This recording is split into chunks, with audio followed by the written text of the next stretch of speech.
Hello, everybody.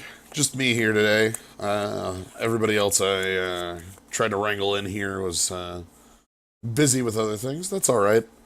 I certainly have enough I'm planning on going on about today that will keep things busy. I wanted to do there's the legacy cubes on MTGO, and so I wanted to do that. But really, I wanted just something to be going on for me to be able to talk about while I talked about just Netrunner as a game. Whoa! Jens von Wachmut. Jens von Wachmut? Yo. What a... Who... What? Whoa.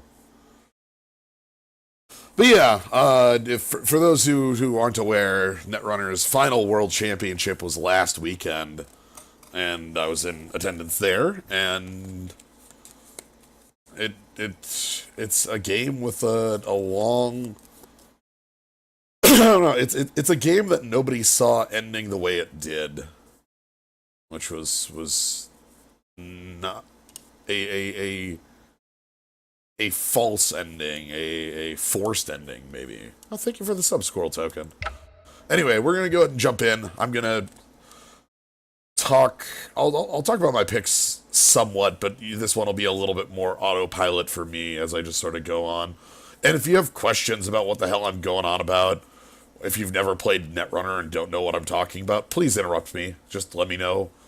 Like, because I can go on about this game for hours on end, and probably will here.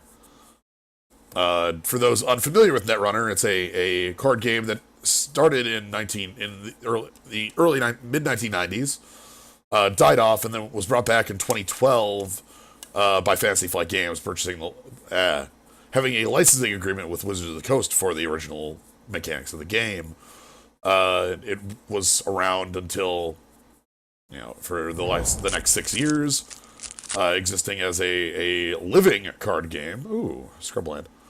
Where rather than buying booster packs, you bought boxes that were like game board expansions. They had 3x of 20 different cards. Bolus the Ravager, huh? But the draw of the game was that it's an asynchronous card game. That it's one player is playing as a mega corporation in the cyberpunk future, and another player is playing as the plucky runner trying to steal all their secrets, reveal everything unto them. Snapcaster Mage is a pretty solid, just choice on one. That gets me a lot of direction. There's almost no green. The only green in the pack is Below the Cut. And Jorga Treespeaker's strong, certainly. Sublime Archangel's dangerous. But yeah, so Netrunner as a game is these it's an asymmetrical game. The corporation player is trying to score 7 points to win the game. Their deck contains all the points, while the runner is trying to steal 7 points to win the game, and their deck contains none of the points. Dismissive Pyromancer. Oh, this is the one that... Yeah. Okay. Try that. Now there's a lot more green. Could pick apart the Water Veil. Ooh, what if I picked up green and then went into, like, Mega Ramp Time Walking? I wonder how much. Yeah, thank you for the sub-blood fashion. But yeah, so you have the two players playing, like, opposite games of each other. One playing defense, one playing offense. And the idea is you don't actually know who's the one playing defense and who's the one playing offense, at times. Obviously, the corporation is trying to score these points. They're putting up these intricate defensive layers to keep out the runner. The runner is poking and prodding. But other corporations take the fight to the runner and just try to kill them. It's a real interesting back and forth. This is gonna be real dumb if I take that. Yeah, okay, let's take that. It exiles, that's fine. Ooh, Miskelk. I love Miskelk. Mother of Runes is here, Fatal Push is here, Hangerback Walker. But yeah, so Netrunner was a game I picked up. This is literally just going to be me going on about the game for an hour. I hope you enjoy it. Again, if you have questions about what the hell I'm talking about, please jump on in. But Netrunner was a game I got into in the middle of 2013. My computer had sort of died, and I didn't have anything to do, and a number of my friends also had very little to do. And we ended up like, well, let's pick up some core sets of Netrunner. Like, this is a new game that seems real interesting. Let's go ahead and play this. And we got real into it. The, like, 4 or 5 of us. Got a question, is there lore behind Netrunner? Yes, there is. It's very, like, so, as I mentioned, what the hell's this? Oh, that's Omnix. As I mentioned before, Fantasy Flight had the licensing rights to the mechanics of Netrunner, but the game is called Android Netrunner. The game takes place in this universe, the Android universe, which has a lot of things going on. There's a lot of different corporations with different ideas going on. What is Distended Mindbender? Interesting. Yeah, that seems fun as hell. Oh, I remember this card. Yeah. Okay, that seems dumb. Hell yeah. There's also Bone Shredder and Obnix. That's cool too. But so you have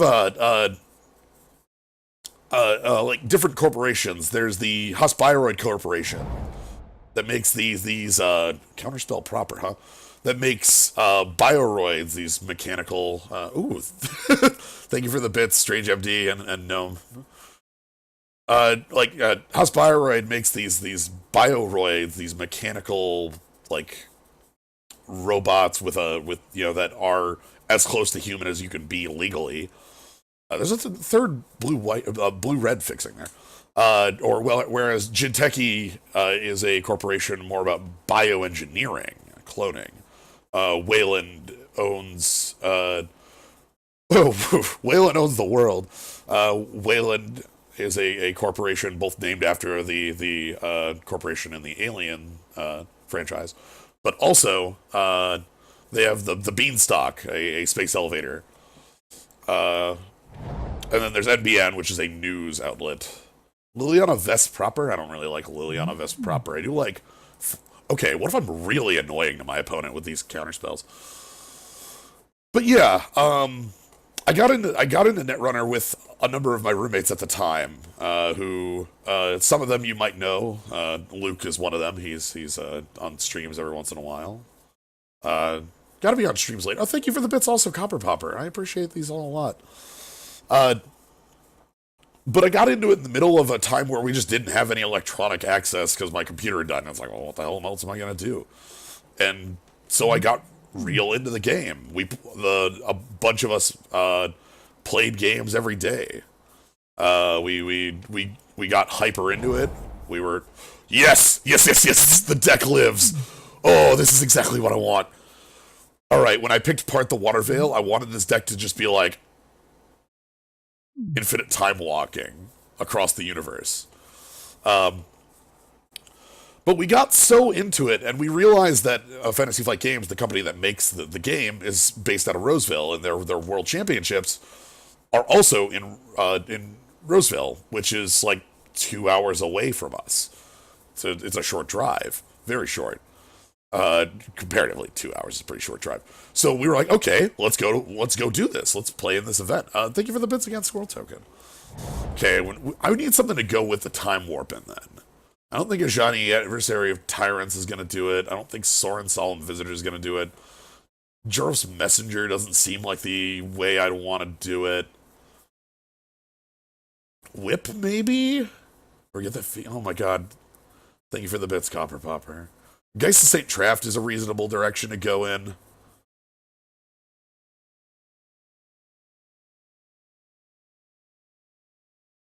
Having some sort of planeswalkers makes sense, though, right? Like, I'm gonna bet on Whip for now. I don't know how much. Okay, Nicol Bolas Ravager coming back around. That seems interesting. Lifelink team and recur. Okay, Bolas coming around gives me something to do. Maybe we can find some of that fixing that was coming around and play it.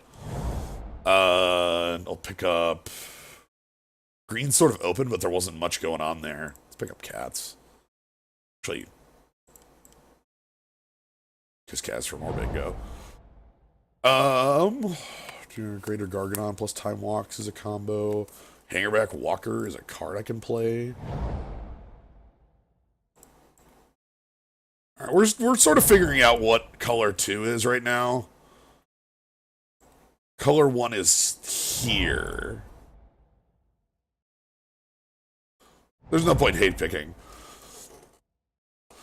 But yeah, we got really into the game, played in, and started playing in like local events, which led up to Worlds 2013, the event that I ended up winning.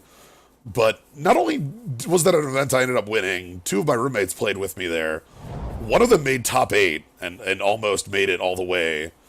They had a very close game to make it in the top 4. They would have played me in top 2, which would have been probably the coolest top 2 in the world. And then another one was, I think, 33rd or 34th on the bubble, which was very sad. But yeah, for the years after that, Netrunner was a game I played heavily up through 2015. We did a lot of traveling. Now that Netrunner is dead, make Netrunner 2 by keeping the mechanics we like and making 500 arrows hard for figuring out how to use them somehow. Yeah, I was gonna say Netrunner 3. I like Relic here because we're trying to get heavy and we have some like color things going on. I don't know what color we're actually at right now, but you know.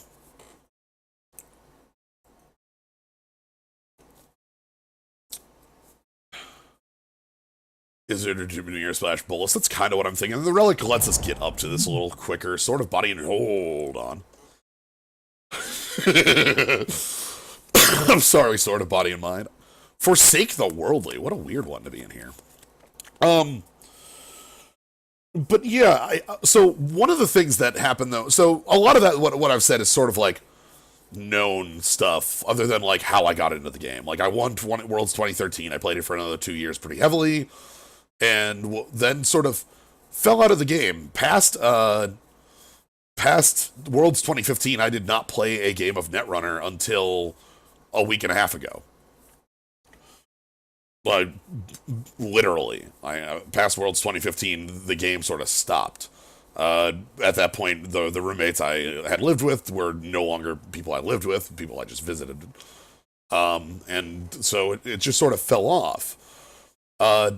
Part of that was the fact that all the people I played with moved away, but another part of that, Thing in the Ice. Thing in the Ice? 2015 is right when you got into Netrunner, really. And there's nothing... I have nothing... Okay, sorry. I have nothing bad to say about what the format looked like in 2015. I had a lot of fun with that time period. But... like, my problem with formats came with cards that I couldn't stop. I failed. I failed. Maybe I didn't fail, but I see it in that way where I could have been more aggressive and couldn't have stopped them. Thing of the Ice though fits with the time warp things. By 2016, the game started to develop problems. Yes, I can actually talk a little bit about the behind the scenes on those, but because in addition to one of the other half of what made me stop playing Netrunner was not just that all my roommates had moved away, but we spent all of our time when we did meet playtesting. We were on the playtest team for the game, but from between... God, how long? 5 cycles? Like... whatever cycle Haley's in, right after the lunar cycle, is the first... we came in right at the end of lunar, after lunar had finished, and we were there until red sand. Is Talrand an option? Fire Ice gives me more of a, like, I actually would play Ice as a card is probably the thing. Sand? Was that just Sand cycle? Might have just been called Sand.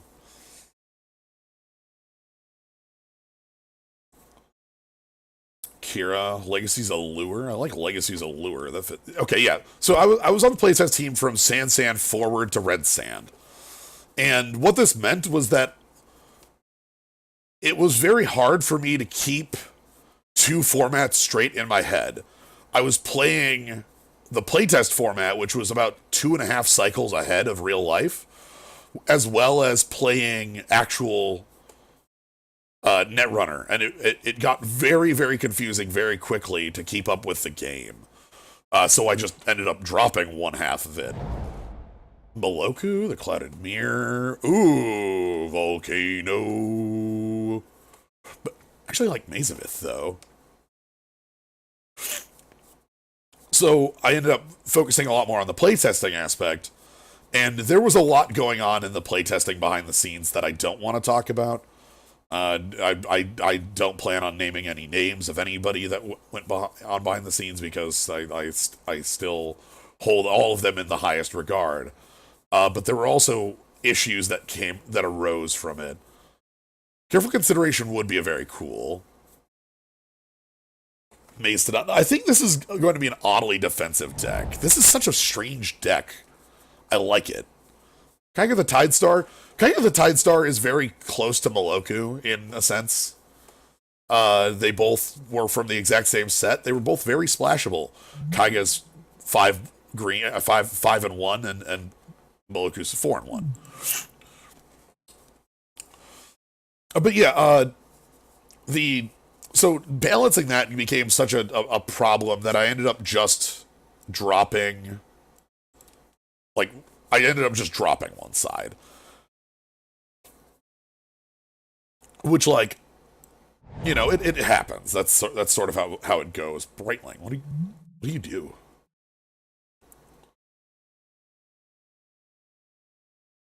And after a while, I realized that I was sort of out of the loop enough that we couldn't stay on the playtest team anymore. We had become too insular, and we ended up not having the time for it also. So we ended up dropping off the playtest team around the middle of Red Sand. And I kind of left the game where it lie. I didn't really do too much with it past that point. I'm going to pick up Phoenix in case we are in the red. Ooh, I like Daisier. But we didn't do much with it. And I kind of left the game to go for... I talked about it a bunch. You've probably heard me talk about Netrunner, both on Twitter or here. It's a game I still followed at the time. Pretty heavily. I always wanted to see what the reaction to the cards we created was. And a lot of the times with stuff around Moombod, there were problems. And I'll tell you this much. All the problems you can think of during that cycle were known during playtesting, and most of them were ignored or brought up late. It sucked real bad. There were some weird things going on there. Sure, I'll take Mirror Entity. I like that. Oh, hey, Talran, you're actually good.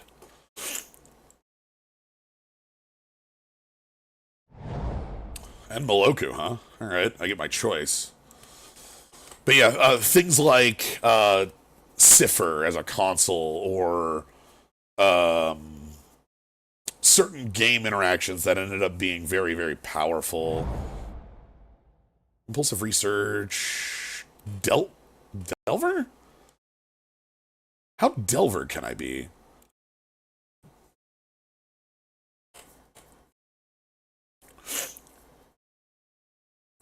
I always wondered about that. I felt like some people must have noticed things, but there was a particular vision that was driving things despite that.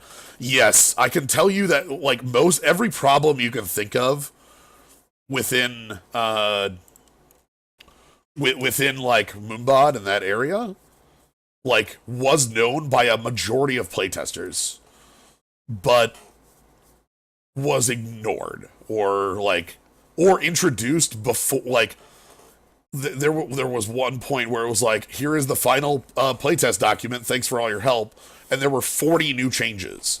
Like, Brian Stinson didn't exist as a card until the end of testing. Nobody got a chance to playtest with Brian Stinson.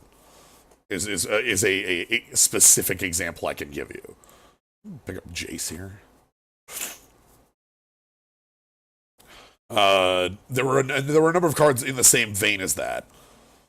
So it was that sort of thing that got me to leave. Brian Stinson is Yawgmoth, to borrow magic parlance, is Yawgmoth's Will, but you get to ignore the mana cost of all the. It's Yawgmoth's Will. You can recur cards from the graveyard, but only cards that generate you resources. But you can ignore the mana cost of them. So, like, there'd be a card in Netrunner that says pay 5 to gain 9 credits. Brian Stinson would allow you to play it from the graveyard, but you'd ignore the 5 cost, so you just gain 9. Which made it a bit silly. I might want that Revoker. Luterial Core is pretty cool. Gilded... Oh, maybe Gilded Lotus, now that I'm looking at it. Elspeth Knight Errant. Gilded Lotus allows us to get the part the Water Veils and such a little more. But so it was things like that that had me anyway. So I ended up kind of leaving the game for about 2 years until 3 months ago when I got. I worked as a game tester for a bit. I know how frustrating seeing will not fix can be. Yeah, it got to be a little too much, and that was when I ended up stopping. The Luterial Core is also such a good one. But yeah, then I saw the article 3 months ago that was like, the license for Netrunner is up, the game is ending, we're having the final worlds. And I knew at that moment, right then, that I had to be involved in the final worlds. Like, there was no way that I was not going to be involved in this event, you know? Like, it's the end. And, because, like, the day I saw the news, the day I read... like, Netrunner is ending. I was like almost inconsolably sad. It was killer. How much that affected me.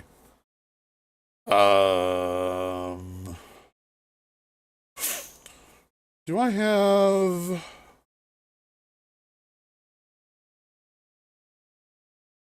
Karmic Guide, Revel Arc? Okay. That's fine. Don't mind me, I'm just picking some, like, odd side cards for a different game plan. Yeah, it was a bummer for a lot of players, left ones like myself. Yeah, it was a hell of a bummer of an announcement, and it got me to care again very heavily about getting back into the game. I knew that there's no way that I could allow the end of the game to pass without me being there in some manner, you know? I had to. I couldn't let the final worlds happen without myself being there. It would just be too, like, there's no way. I couldn't do that. I'm going to pick the Thirst for Knowledge and move along with that. I need some more instants and sorceries in the deck. Master of Waves. Sure, Master of Waves is pretty cool. I could maybe do something.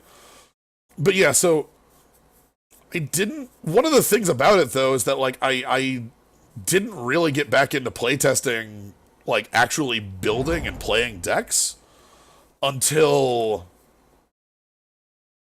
last week. Like, I am a procrastinator. I am a serial procrastinator.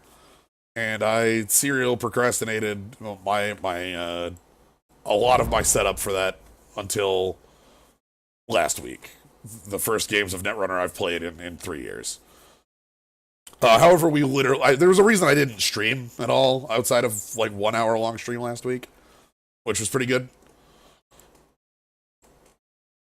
Yeah, let's take that in case we actually have the red going on. I want this Revoker in the deck. That's real.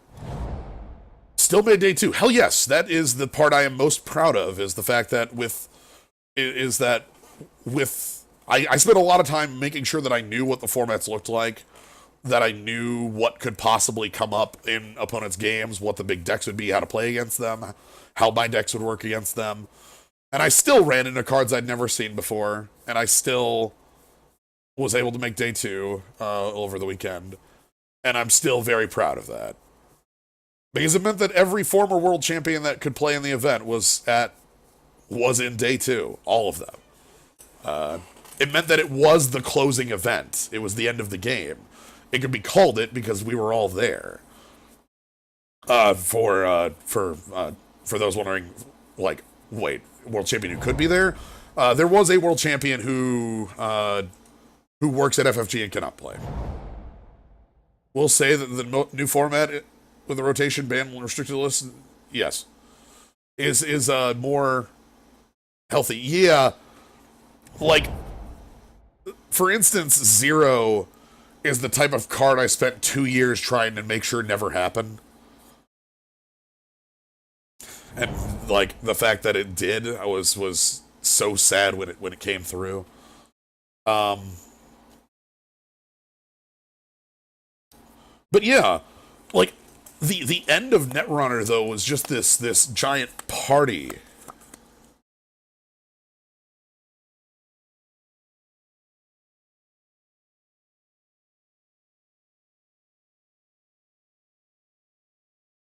One Tider got banned. No. Jeremy Zvern is currently, I believe he's the lead on Star Wars Destiny. Don't 100% quote me on that. I might be off on if he is currently or not, but from memory, that's what I remember is he's on Destiny.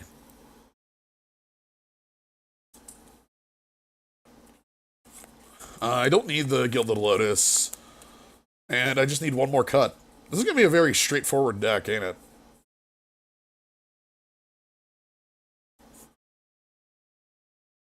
I don't know if it's going to be a good deck, but I'm going to enjoy this one.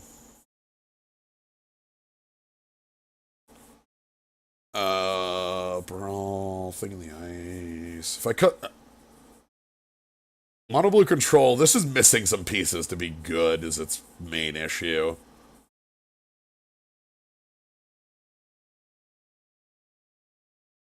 I think I'll talk about Talrand if I'm playing Moloku.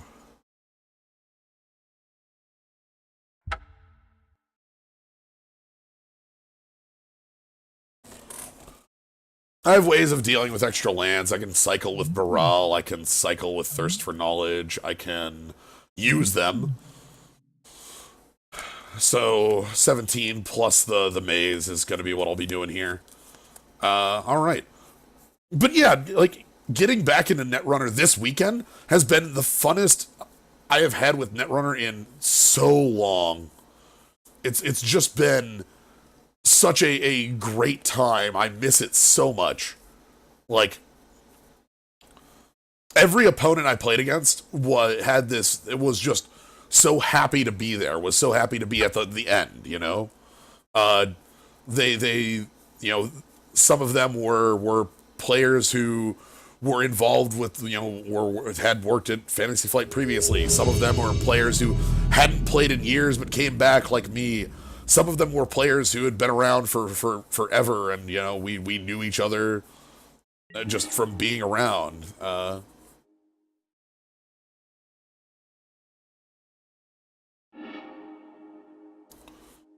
Oh, I don't know if I can keep a one-lander in this. I could keep a two-lander, but not a one-lander. Yeah, I have to mulligan this. God, I wish. I wish I could just play Baral and then hold up, like, and then, like, you know, ice. Okay. Yeah, I do want the fourth land. But yeah, it's, Legacy's Allure is really good here. Revoker later. Wonder how aggressive our opponent will be. Just the feeling in the room, though, on day 2 was this, like, sort of, like, somberness. Everybody knew that, like, the game was over and that this was it. This was the end of the event. They were giving away promos throughout the entirety of the event that were, like, old promos from... That's gonna be nice. No, if your hand's empty, you die, President Ark. Don't take damage with an empty hand. Don't do it. Just don't. In Netrunner, if the runner has to take damage, discard cards, and they do not have cards to discard, they lose the game instantly. It's over. Goodbye. Of the 4 corporations in the game, 3 of them often play, 2 of them. NBN sometimes plays to kill you. HB says that it tries to kill you, but it never does. Always yes. Always yield. So how do I want to...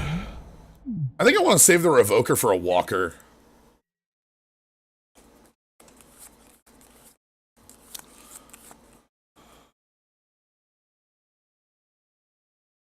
But yeah, Netrunner is a game that I'm just so heavily attached to that I feel so deeply about, having been at this final event.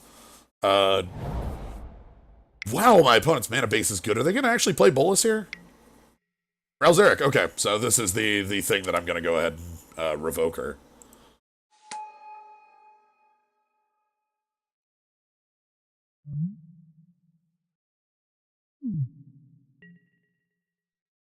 Oh no! My legacy's a lure. Well, I do. Oh sweet, I get to leave up Miscalc here. Waiting, and I want to name Ral Zarek. And I get to Miscalc, which is pretty cool. This is a league. So, the worst would be them, like, killing Revoker with something... Oh, that's actually really strong, and I can't let them have that. Because if they stole my Legacy's Allure, they would steal my Revoker, and then stealing my Revoker, they would, like...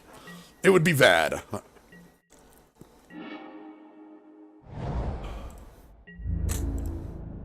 Right, let's go ahead and attack Ralzeric down. Our Revoker isn't going to live forever, so we got to get damage in while we can. I'm going to leave up Cryptic instead of playing Master of Waves.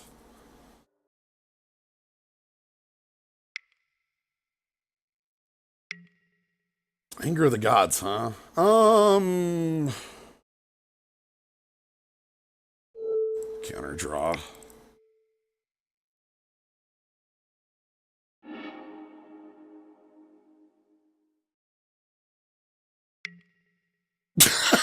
Fine.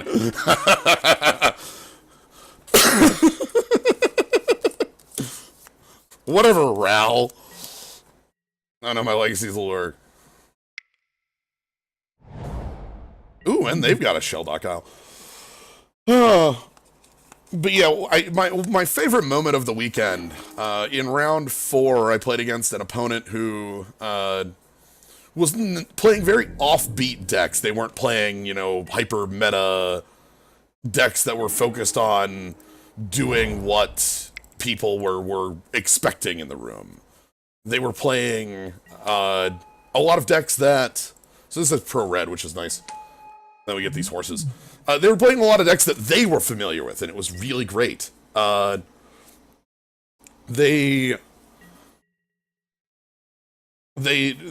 specifically engineered certain scenarios with cards that I had never seen before because they were from cycles I didn't playtest or didn't work on at all. There's a point when my opponent, who is a Wayland opponent playing Gagarin, an ident that is not very commonly played, it has 1 credit left. They basically can't play anything, right? They have no money. They go ahead and, you know, they're like, all right, let's go ahead and, I'm like, okay, let's run on R&D and see if we can get some agendas. And they with their no money, are like, okay, I'll forfeit an agenda to res this ice. And I'm like, oh, what do you have here? It's it has trash a program, trash a resource, and the run on it. Okay, that's a weird sentry. I should probably take care of that, right? Like, okay, Vraska's Contempt. That will kill it and kill all the elementals to go with it. And I was like, oh, okay, I'll have to get my sentry breaker and have that deal with it. And then they're like, no, that's a barrier. It's like, wait, what? Hold on. What do you mean? That's a barrier. It's like, yeah, no, that's a barrier. That's a barrier.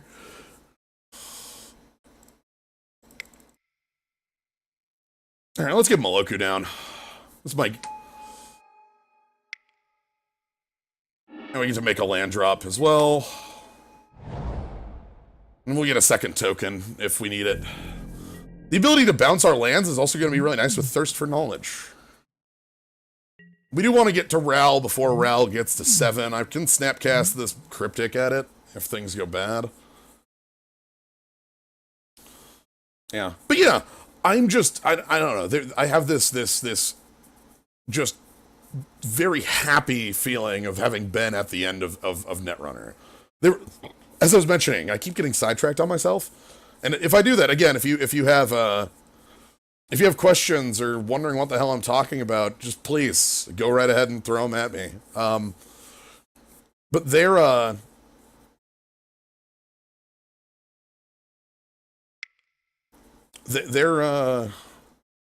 wouldn't have made day 2. Maybe you could have. Who knows?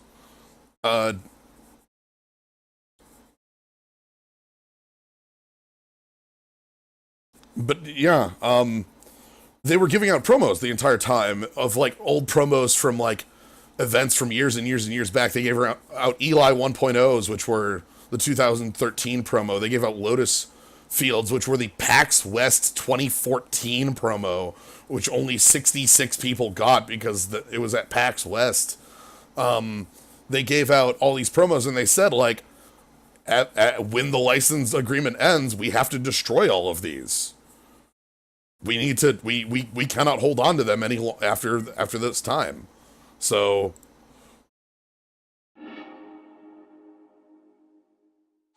that's what they did. They gave them all away because what else are they going to do? We created 2 cards at the event. Day 1 created its own card. Day 2 created a different card. It was really cool. All right, Slaying Storm for 3 to each creature. That doesn't kill Moloku. 2 cards left in hand. They're trying really hard and running themselves out of resources. They're not going to have Ral. What are they doing? Are they just activating Creeping Tar Pit, or are they doing another Planeswalker here? Oh, Walking Ballista. Okay. I can't really steal that.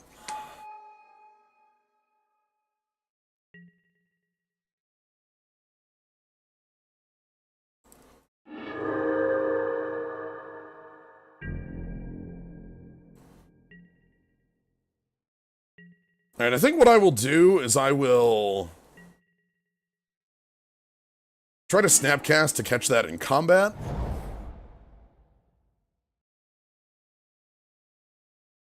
And then use Cryptic Command to bounce Ral at the end step.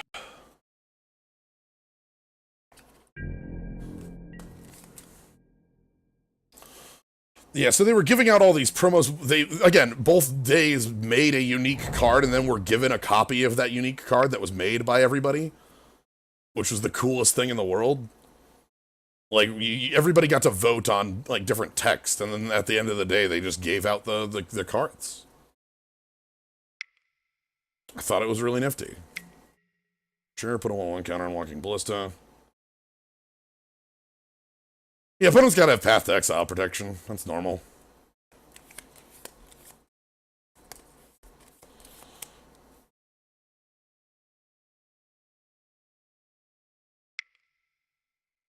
I wonder if they'll... Okay, and Creeping Tar Pit in.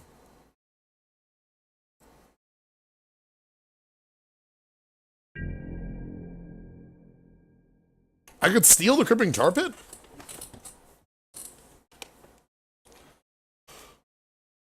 Couldn't activate it unless I drew Coalition Relic, but I could steal it.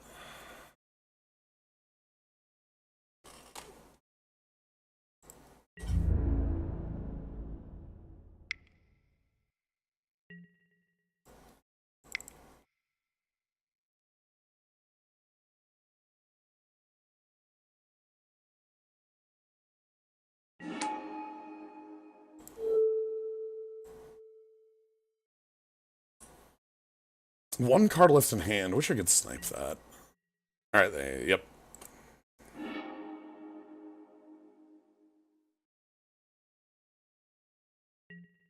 Okay. The moment I have priority again, I'm going to cast Cryptic Command. Return target permanent to its owner's hand, draw a card.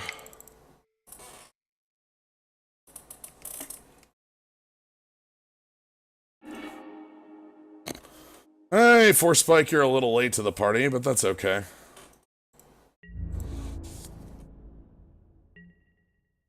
But yeah, what else? Playing against all the, like, the other part that's really different about Netrunner as a game, and this is obviously a like, something that's only true for, or is more true for me than a lot of other players, is just how being recognized at an event like this is such a cool thing. Like a lot, like, because I'm the 2013 world champ there, everybody just sort of knows who I am. I think I'm just gonna play this Thirst right now.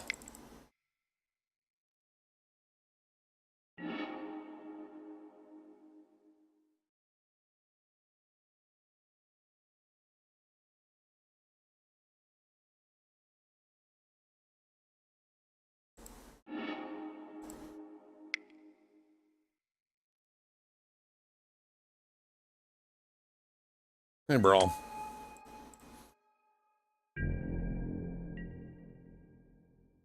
It's the guy from the, yeah, oh, that is a lot of it, is the guy from my card. My card, which is notoriously the least playable of the player-created cards, because there were only ever 3 that were released. Our opponent has Rail Zarek, which they can use to shoot Baral. God, I want to play Force Spike to cycle my days.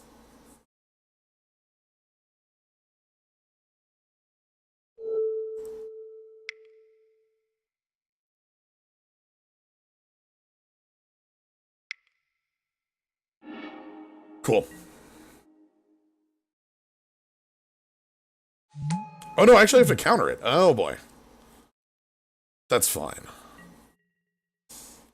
Oh no, this is even dumber. I like it. Okay, this has gotten stupider now, and I think I like where this is. Okay.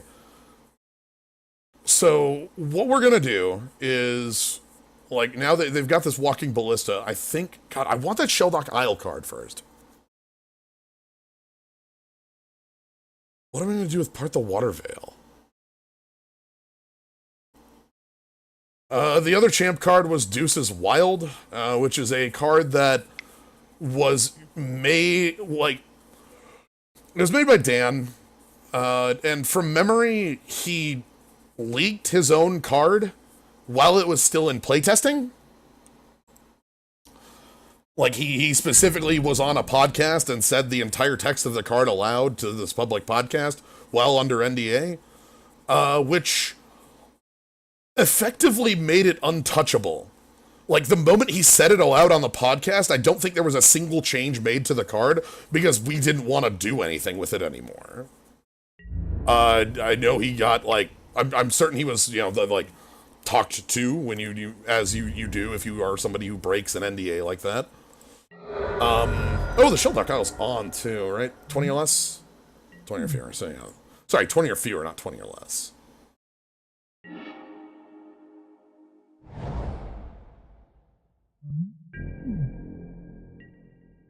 I'm never getting into the Awaken on this. Maybe that's why I want to steal that Creeping Tar Pit. But yeah, the card was also designed during a time that when Prepaid Kate was a very powerful deck, and Prepaid Kate was a deck that also, you're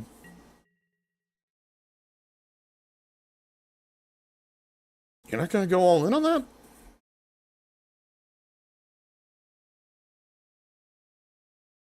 That's fine.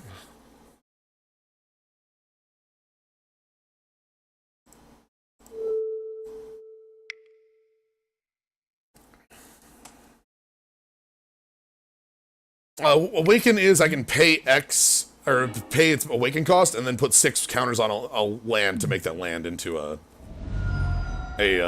creature.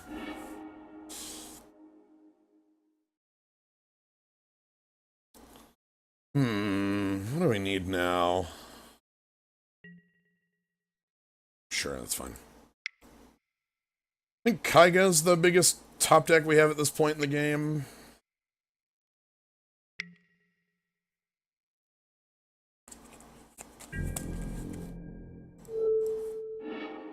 I'm gonna do this.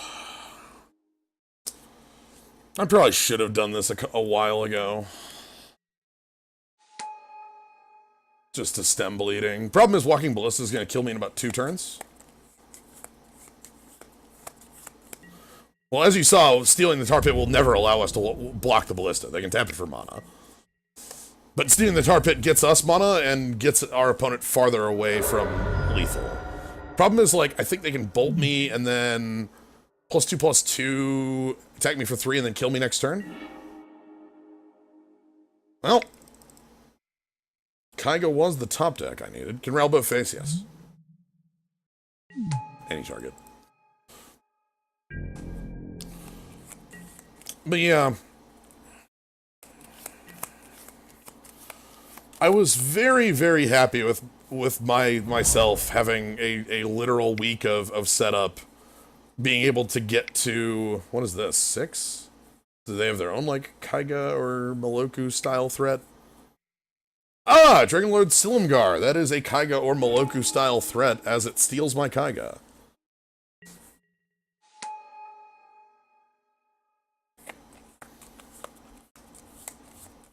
But yeah, I don't know how many people in here were familiar with Netrunner as a game, if like, or maybe if it was just through myself. If it was just through myself, you might be under the impression that that CBI Raid was a playable card that other people in the game played. While I played the hell out of it, and a few other people did say that they enjoyed the card. As far as a competitive card goes, no. You spend too much on too little. It's still the coolest damn thing in the world, and I played it anyway. Friend introduced me. I'm glad that there are people who have played Netrunner. Alright, let's go ahead and move on to game 2. I don't really know how we beat removal.deck. Like, we have a lot of cards that are useless in here.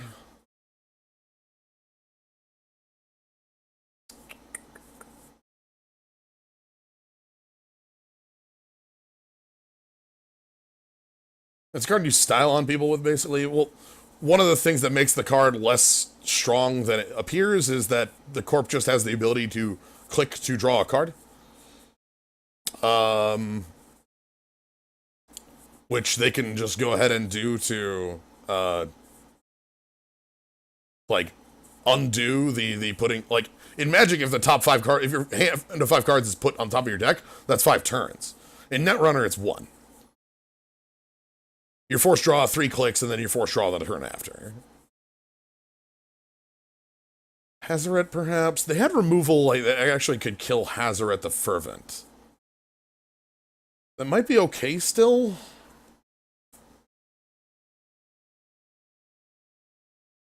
They had exile removal. They had Vraska's Contempt, which is pretty real.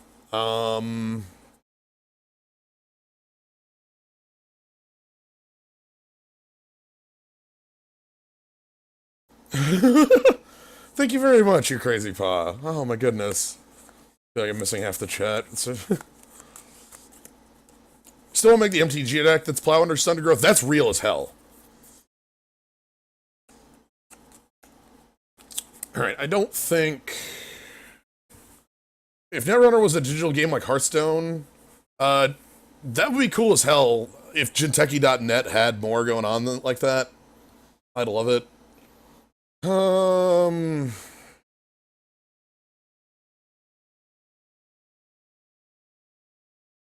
Hazoret's like the only card I would bring in, and I don't think it's good enough for the matchup.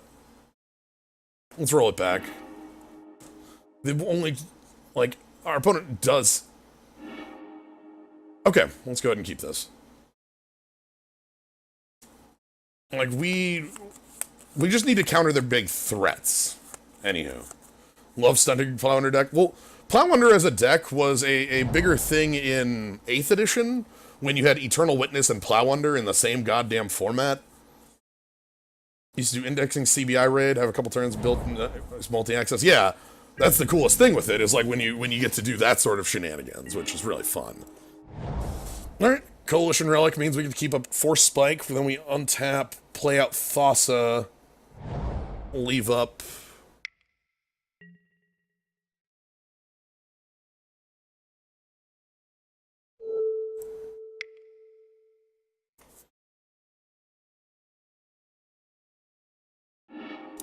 The biggest threats were on 4, so anything that is a forward progress thing is more of the issue, and we don't have ways of dealing with, like, honestly, on-board creatures are still an issue, which is a bit depressing for the deck, isn't it?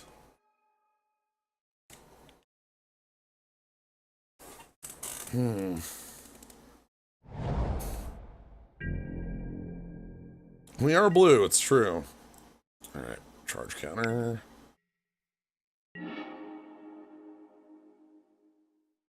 So let's go ahead and grab blue mana, we'll get Thassa down.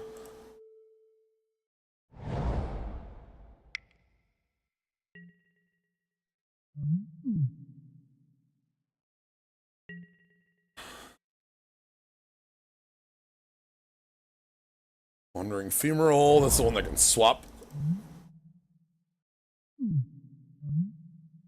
It's a 1-4 or a 4-1. Okay.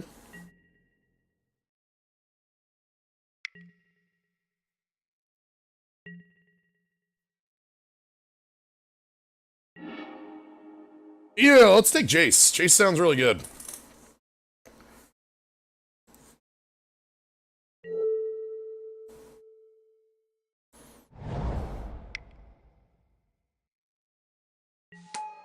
Okay, our opponent has shown propensity to have burn, so I'm gonna have both of us draw first, also, so that it doesn't die to... Ooh, also I can get Thing in the Ice down.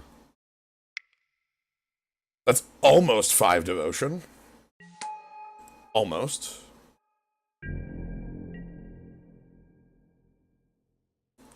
I can get to 5 devotion with Kaiga next turn. But yeah, Wandering Femoral can walk in and bop Jace if there's like a bolt here. Or they'll Vraska's Contempt, which is another option for getting rid of Jace. They could be wondering if that's worth doing. Jace is a bit of an annoying threat, ain't it?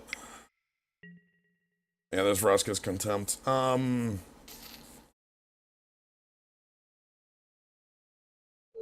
willing to protect my Jace.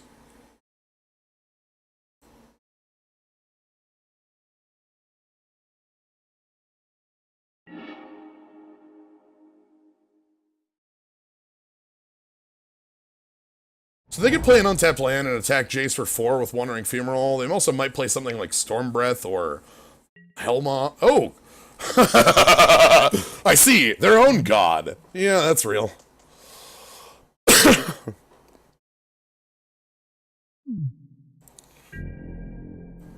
Okay. Alright, Thassa, can you help us out? Bottom that. Snaps, huh? Okay.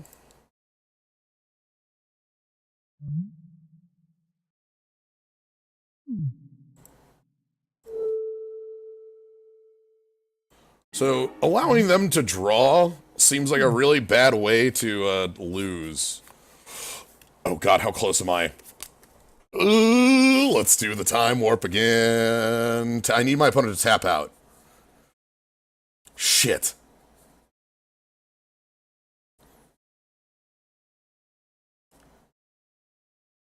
Because, like... Okay, what do I have for attacks here? I can play Time Warp, pass, untap, play Time Warp, attack for...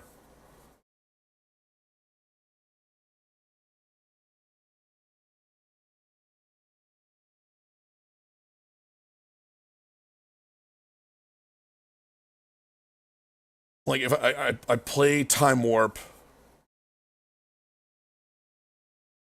attack for 5, thing in the ice, bounces, non-horror creatures.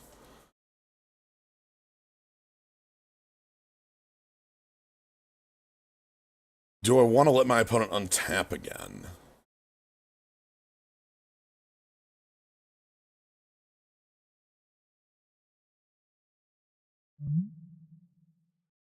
Three damage to any target. 5 cards in hand. Let's go for this offense.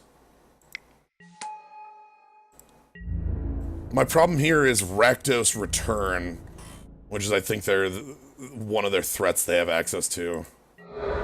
Which would discard my Snapcaster and my Time Warp. Slagstorm enters the revealed cards? Okay.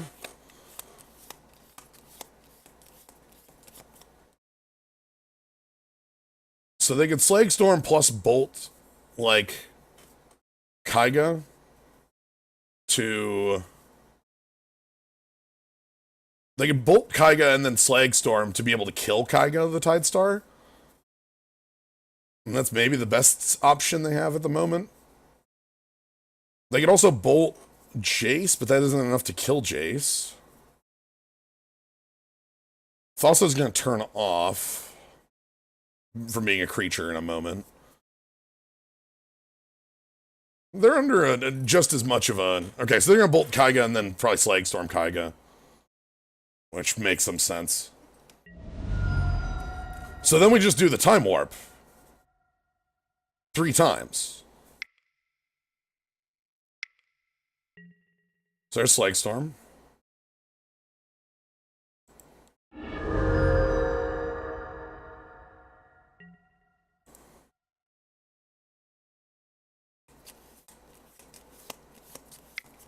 What's your follow-up? Okay. So I need some Blue Devotion. Jace, you're gonna have to help me out with that.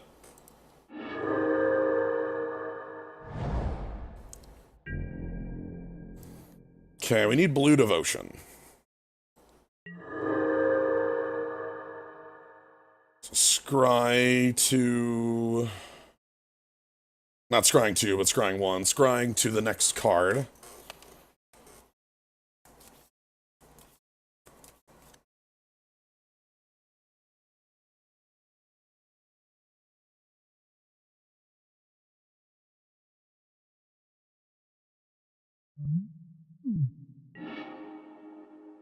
I don't want Maze of Ith right here.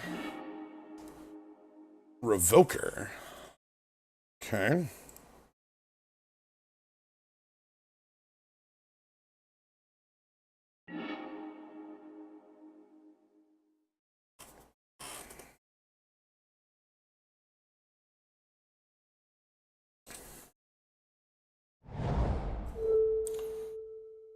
So target player takes an extra turn after this one. Play out the Revoker. Let's name Ral on this.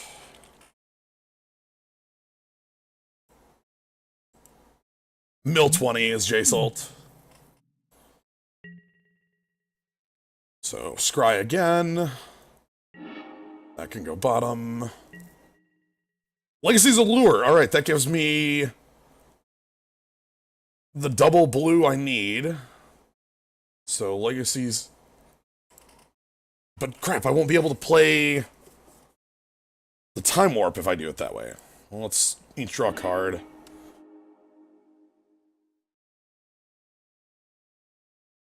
Okay, so we go... Snapcaster Mage, Time Warp.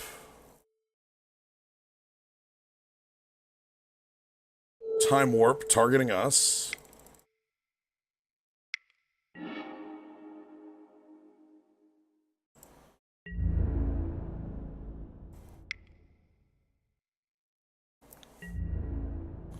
Get in.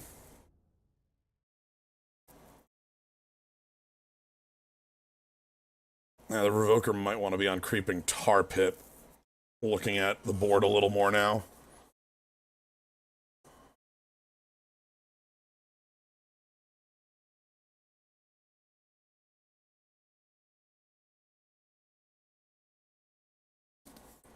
Next turn, we get to Scry again, we get to Jace again, we get to attack for 9, bringing our opponent down to 4. And if we do draw into... Oh, is this the one that's non-land? Oh, the Pithing Needle's the one I'm thinking of, then. Okay. I always get the two mixed up because they're like, effectively the same card, but different effects. Okay, so I have done the right thing. Out of curiosity, what's the process in going when you're going plus when you want to go minus? The minus was me not wanting to hand off cards to an opponent who was specifically because Keranos says reveal the first card you draw on each of your turns. Like I didn't want to hand them more ammo in their hand on their turn after playing Keranos. It's not that Keranos triggers because it's your turn, but I didn't want them on their 6th turn to have a lot of ammo. And now I'm okay giving them cards because the mana advantage is going to restrict them if they have like, 7 cards in hand. Is the point. I probably should have plussed instead of minused my Jace, but I was a little afraid of handing my opponent a little more tools to deal with, like Thassa or Jace. Ice is... Hold on. How much damage do I have right now? 9, 10, 11?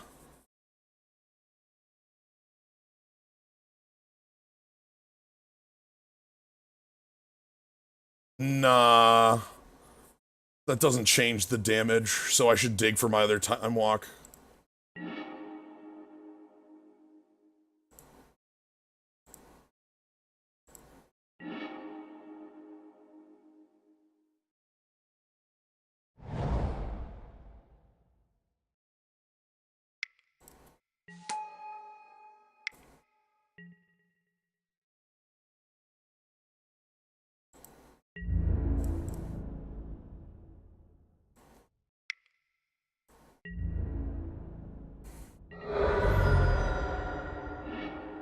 Okay, so they reveal a swamp, so they get a second draw, which is fine. They're so full on hand, it doesn't really matter.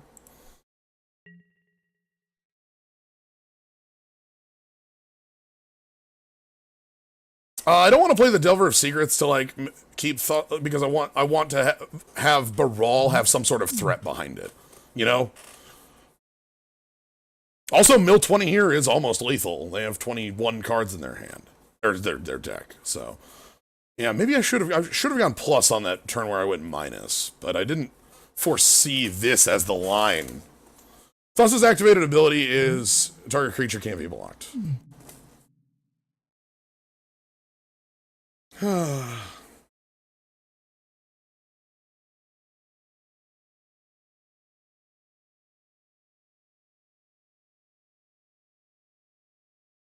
Heck.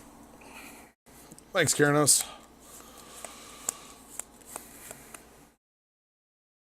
So yeah, we have Baral able to block Wandering Fumarole, and Creeping Tarpit can hit me, but that's like if they go for that, if they go for like that huge of a play, like activate Creeping Tarpit or activate Wandering Fumarole, they can't stop my board. And yeah, that's I guess the math they just went through in their head as well. They don't really have a way to stop Thassa from killing them. So, okay, thank you, my friend Jace. Any other cards that are like heavy enough anti-removal things?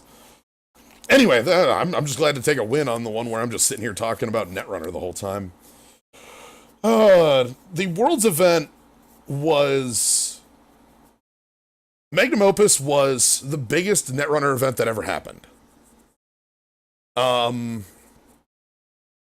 Magnum Opus, the Worlds event from last weekend, had 400 plus players, which I think beats out, which unless there was a European championship of that size, and I don't think there was because I think they also had size limits. Fantasy Flight's Worlds events had size limits of about 256 players due to seating arrangements. I think it was actually closer to 224 because of seating arrangements. Um,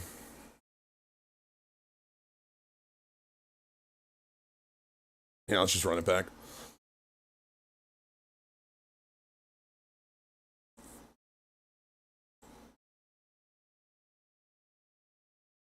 Take out the maze.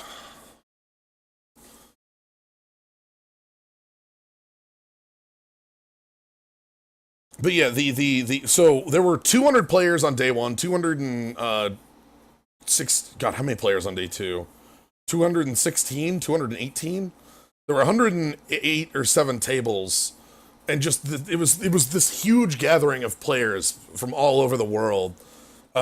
One of my favorite parts of Netrunner is the community. The group of players that play all over the place are really just great great people for the most part. You won't find a group of more welcoming, like happy, just wanting to have people enjoy their game group.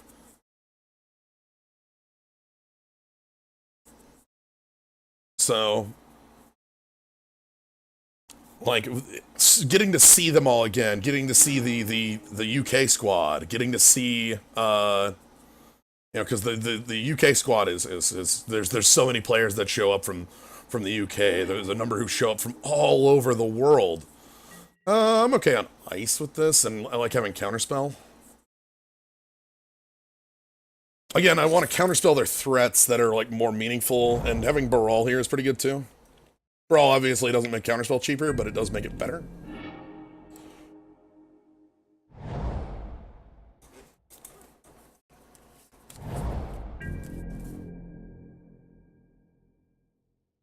Wow, I'm very sorry to hear that, Omni.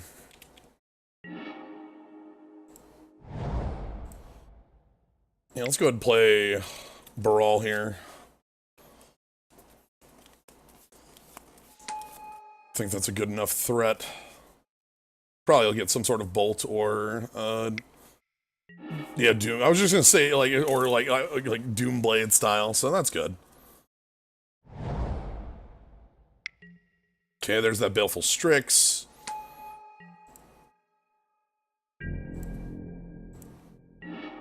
Okay, third land is nice. Let's stop on opponent's upkeep.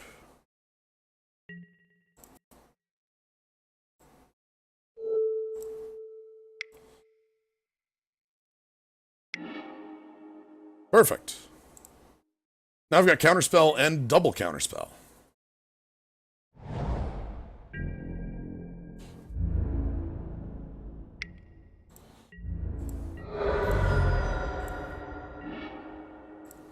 I think I'm gonna get the Legacy's Allure out as a threat to start stealing the Wandering Fumarole if need be.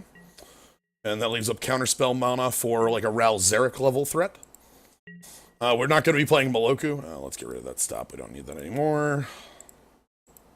I said we don't need that anymore.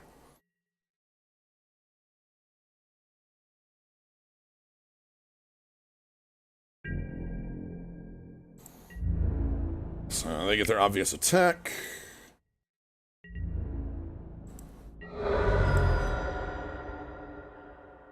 Well, you say it doesn't work. You mean that it doesn't work on 1. Yes, we have to steal it for 4. That is a threat I cannot allow to resolve.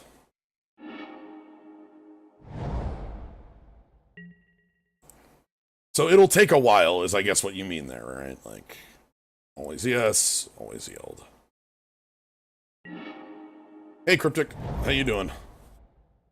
Okay, I feel like we can kind of stall things out for a while. That'll be nice.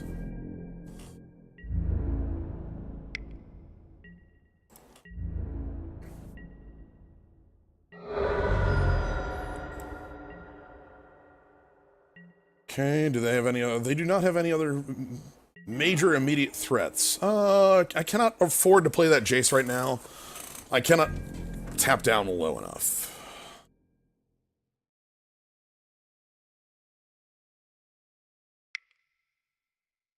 They have a flash threat?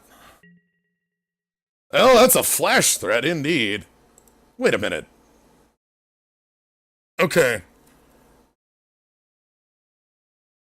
How powerful of a move do they have to have?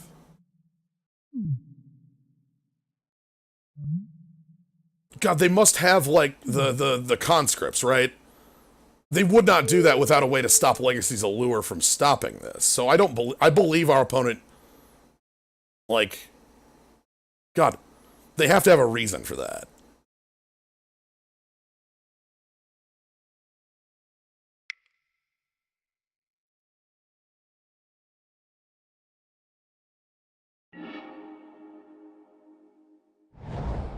That's weird. Even if that is like some sort of bluff or double bluff, the fact that like they went for the Teferi there means that like they had some other reason to do so in my mind.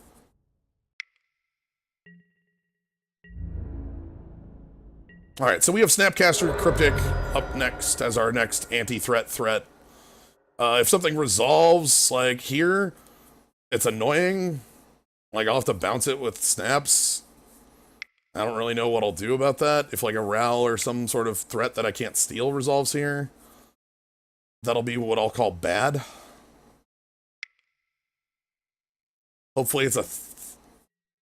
My hand! No, no! Ugh! Alright. Fine.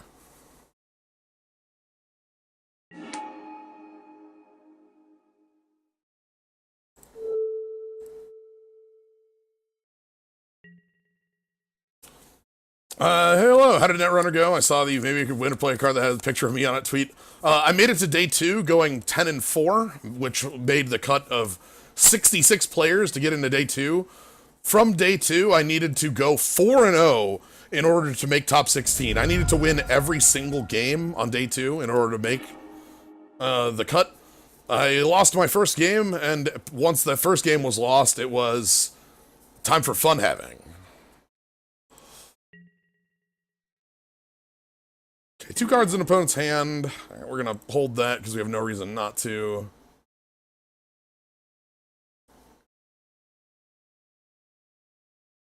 Yeah, it was a very, very ridiculous cut. If you wanted to make like the top 16, you needed to be like, there were so many players there, so many good players there. So once that had happened, we all were in more in the festivities of it. You know, my last opponent I played against, like, it was a very emotional moment, the end of the game there, because it was the final tournament game of Netrunner we were ever gonna play. All right, here's the Wandering Fumarole coming in. That makes sense. This is the only time it's gonna be able to come in.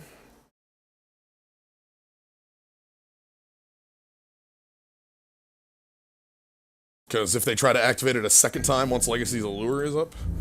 Anyone asked you to sign a CBI raid? No, I had that at Worlds 2015, but not at this event. I did have a number of people that wanted like a photo or like me to sign a playmat of theirs.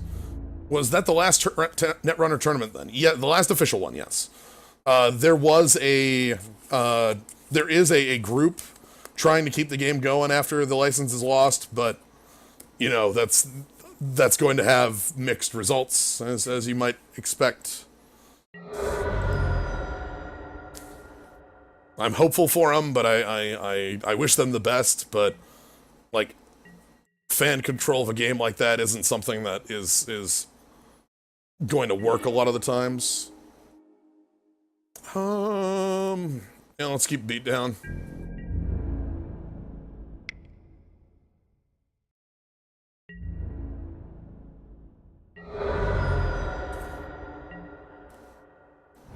Okay. So I can steal their Wandering Fumarole if they go for that. Okay, I'm reading the bones. I like reading the bones. But yeah, it was seriously like breaking down just in tears moment at the end of the game because it was over. You know, it's the end. There's nothing left past this, and it was so just sad that is how, like, this is it. It's the end. You know, I was not involved in playing the game for such a long time, but getting back into it, you know. Oh, hey, Ral. Is this Bolt My Face? This can't be Bolt My Face. This doesn't make any sense. Okay. No!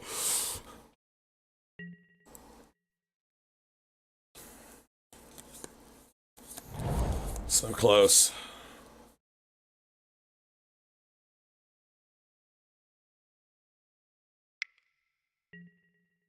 Alright, Slag Storm, 3 damage to each player. Let's go ahead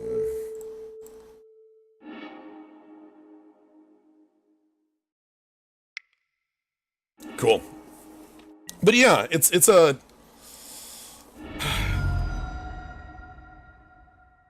Nice. Alright, very well done. Let's run on back in. Let's see if the mono blue zone can get us a match win. I'm sorry, are we fighting Mr. Owl? Oh dear, Mr. Owl. Interesting. Alright, I'll keep this. Turn 2 Baral backed by Daze? That's excellent.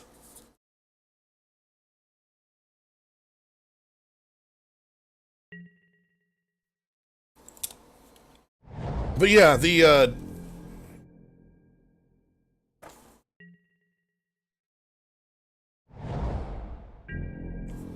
more blue, huh? Alright. That's fine by me. They mulligan one to the bottom. That's fine. Let's get Baral down.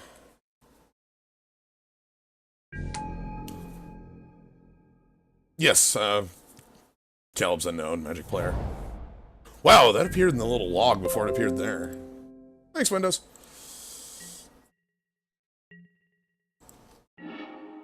Ooh, I'm all about the time warp again. I need more threats before the time warp is real.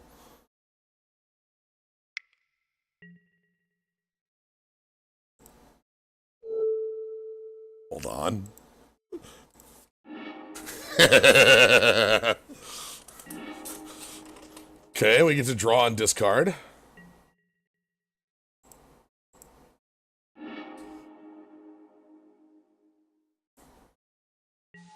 Thanks, Daze. Well, that was silly.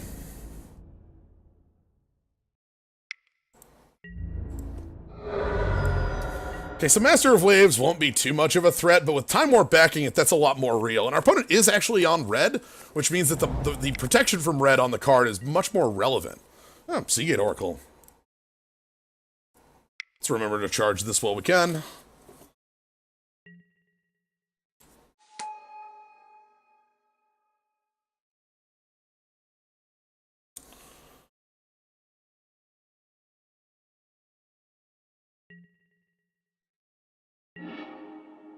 Ooh. Alright.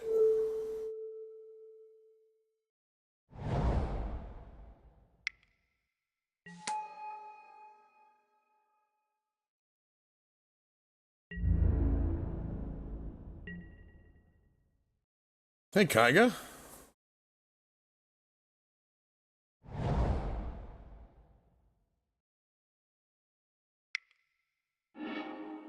Riftwing Cloudskate on the suspend.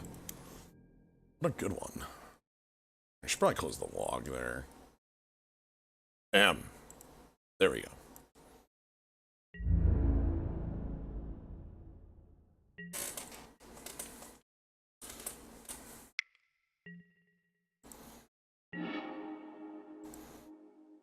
Ooh, that's nice.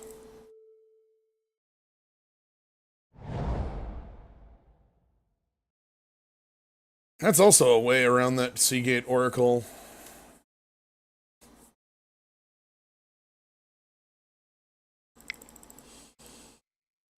I'm gonna go for this. They might have a counterspell here, misdirection, or a mana leak. Remand, okay. That will get the job just as done as anything else.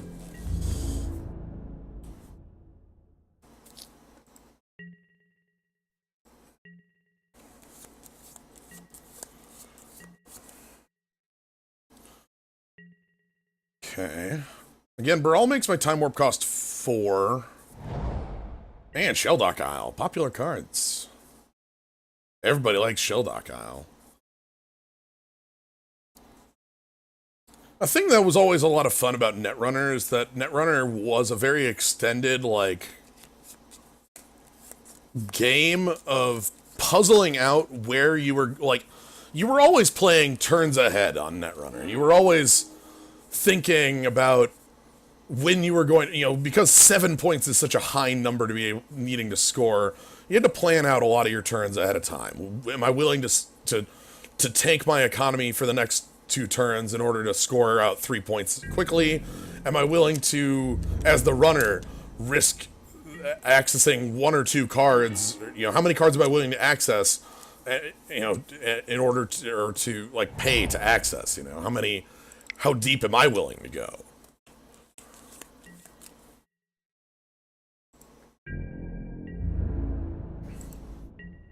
It's really interesting.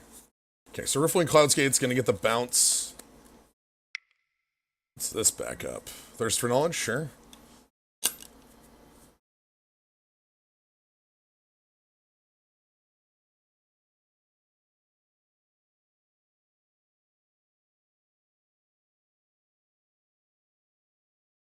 Take brain damage to save time. Yeah, there's a card that's played in almost every runner deck called Stim Hack. Stim Hack is a 0-cost card that gives you 9 credits and allows you to make a run. Ooh. They feel so unthreatened they're willing to discard their wrath. 9 credits, which is an infinite amount of money. A trove of riches. 9 credits may as well be enough to do whatever you want on a run. You make that run, and at the end of the run, you take a brain damage.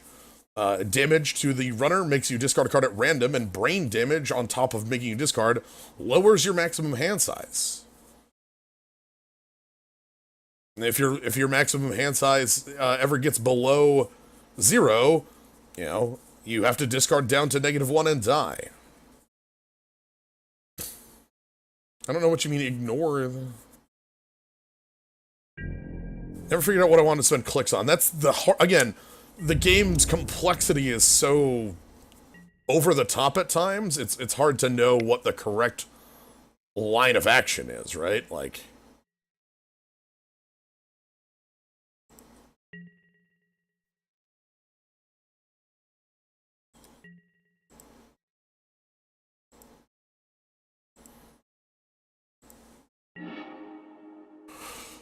okay, all right.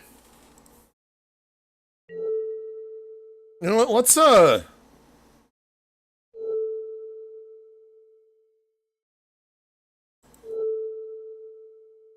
yeah, 4 meat damage. Yeah, so the flavoring, meat damage is damage you, the player, take in real life. Net damage is like damage you would take through like your computer exploding in your face. And brain damage is like you are logged in and like something got super messed up, you know?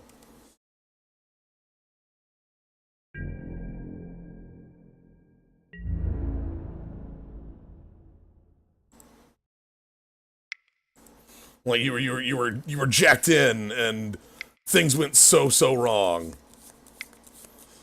What is this? Deceiver Exarch? Hell no.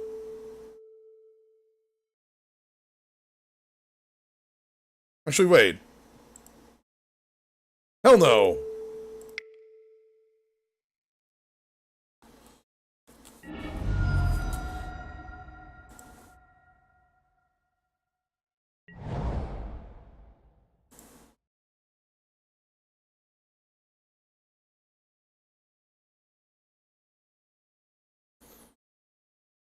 Well, he gets shot by a giant missile, which is very silly. The card is named Boom with multiple exclamation marks. It's great. All right, so here's the counter on my counter spell. Forbid with Bible. Oh shit! I'm sorry. What? Oh fuck! Oh, my opponent's willing to play Forbid with buyback, huh?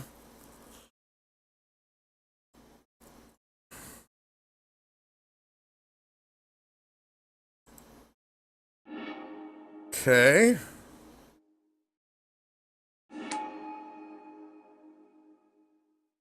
So that'll come in and untap their... Yeah, that'll kill all of my things. Oh, I don't like that at all. I'm stealing their Exarch so they can't Kiki combo here.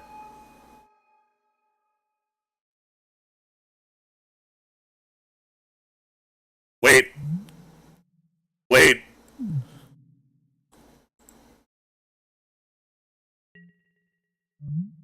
No!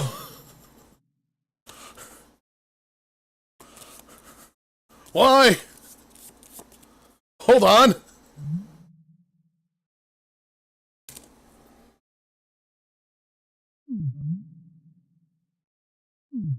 Shouldn't that have fizzled for being an illegal target?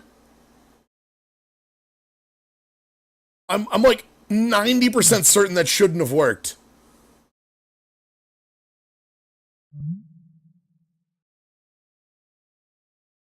Because I control the Deceiver Exarch.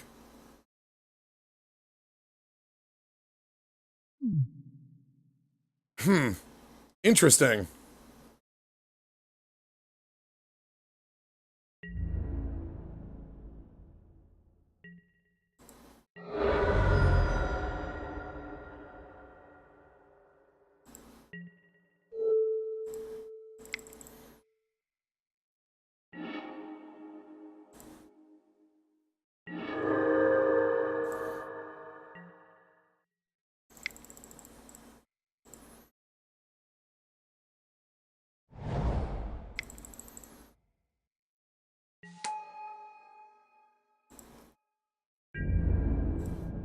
I'm uncertain on that one. I have to look. I'm not certain if I'm right or wrong here. If on that, it seems odd because the ability is still like their ability, but it's our card now. Anyway, they get to bounce their Exarch now, and like, do they get to combo out of me if they actually are holding split like some sort of twin, like a Kiki Jiki? They actually do have lethal at me. Just could kill me. So, yep, a very obvious bounce. Definitely bounce that card. Now they're up to 4 cards in hand. And their Sheldock Isle is on. There's 20 cards left in their deck. Interesting. I like our deck full of Time Walks.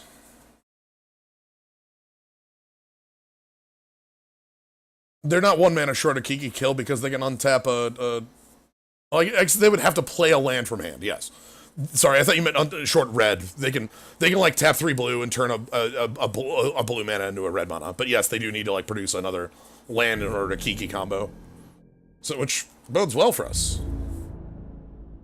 Interesting. Anywho, my gut tells me that my gut tells me that did actually resolve correctly, but also that feels really weird. Are we just tapping Kaiga? Okay, I feel like then Splinter Twin is how they have to win right now. If they were... Well, they also have Forbid in their hand still, so I can't actually fight them on anything. Right? Like, there's no... There's no resolving a spell right now.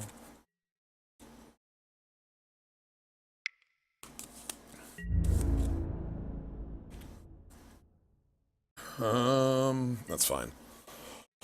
What else went on with regards to what's under the aisle?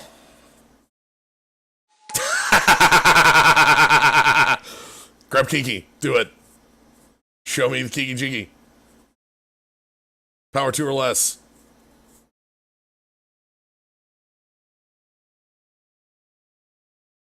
There's only 1 legal card.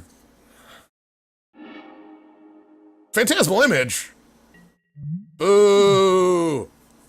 That's not Kiki Jiki at all. Unless they're holding Kiki Jiki then. I guess Phantasmal Image lets them combo off if they have Kiki in hand. They can copy Exarch, tap mountain, untap mountain. Or maybe they just, okay. So Chandra, that's fine.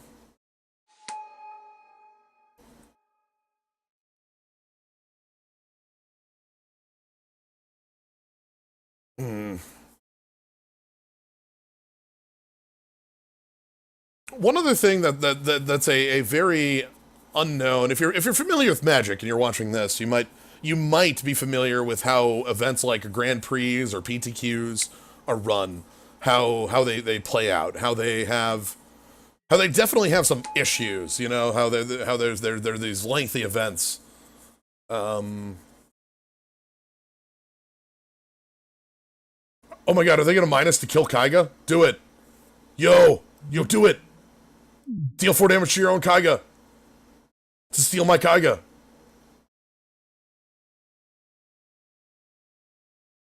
It's like the best play in the world. Because it dies because it's an illusion. And then it steals my Kaiga, and then they have my Kaiga.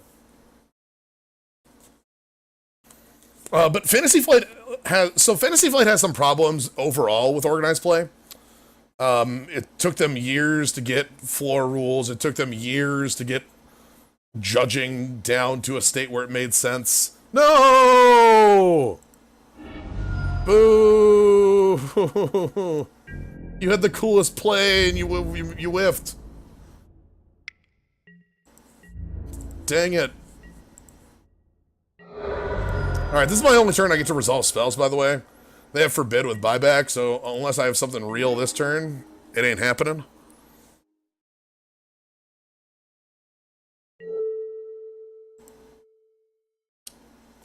Alright, well.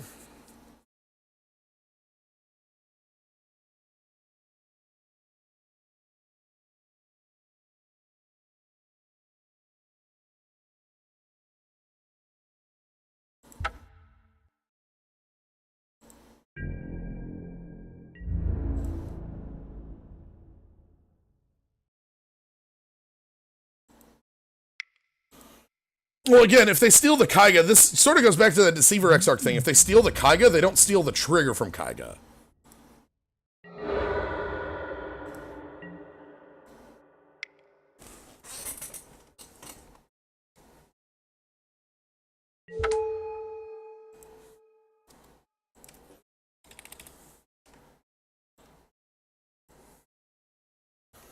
I still believe in Kiki Jiki Mirrorbreaker.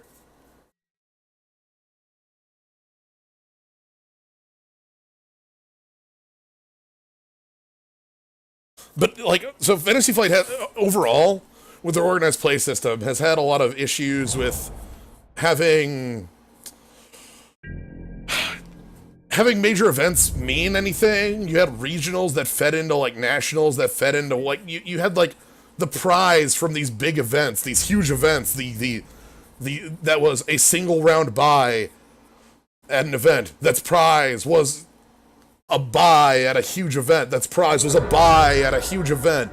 You had store champs that fed into regionals, that fed into nationals, that fed into worlds. All of them that were open invite. So the round one buy was the only real thing you got, and it wasn't of any real value comparatively.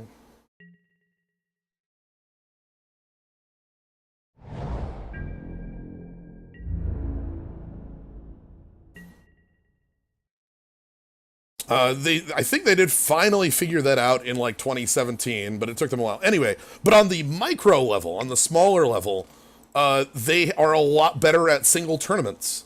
For instance, Worlds and almost every Fantasy Flight event I've ever played at has a food break in the middle of the event. After round 4, there was a break for lunch. Just everybody go grab some lunch. The store itself has a food bar out at the front, because the Fantasy Flight Games Event Center is a real nice place.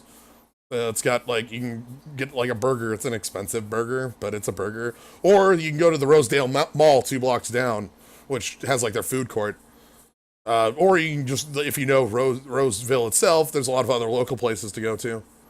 So, but having a break like that, having the ability to be like, aha, yes, I can,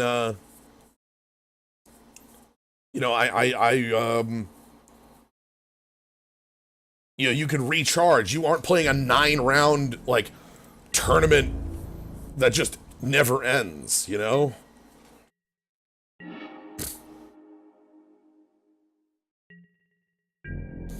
Like, a GP is the longest event in the world. They take so long. 13 cards left in my opponent's deck. Alright.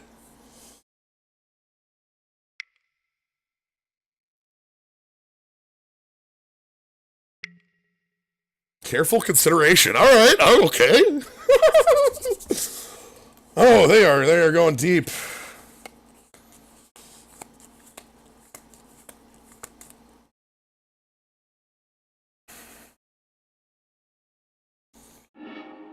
Discarding land. Ooh, plateau. They have a splash. Interesting. Good to know. They have a white splash. Is that a Resto Angel then? Resto Angel would make sense. It would allow them to blink the Riftwing Cloudskate to bounce the Kaiga the Tidestar. Yeah, the other Recruiter. That's true. I think Resto, because Resto does the infinite combo with Deceiver Exarch and Kiki, that's why it comes to mind.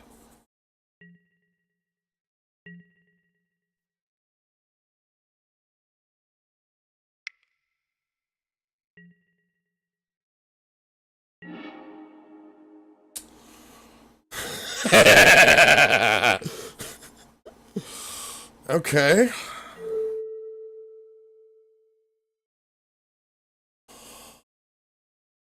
How do I make use of that?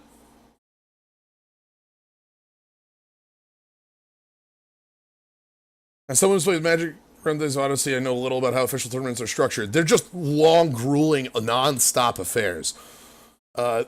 They've gotten bigger and bigger and bigger over time, which just means they have to go more and more and more rounds, which makes them worse.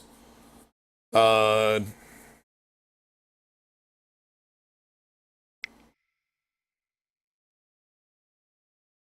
not going to dare to be thirsty.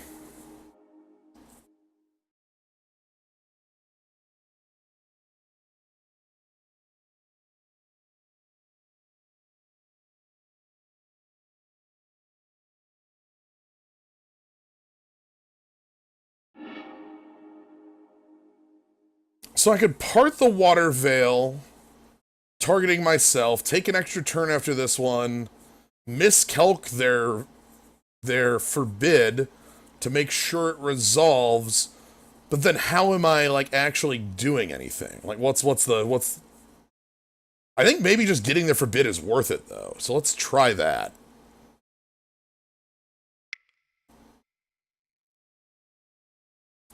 I think we need to get rid of their Forbid. By the way, the only reason this works is because Brawl makes a lot of my spells cheaper. Forbid, no buyback.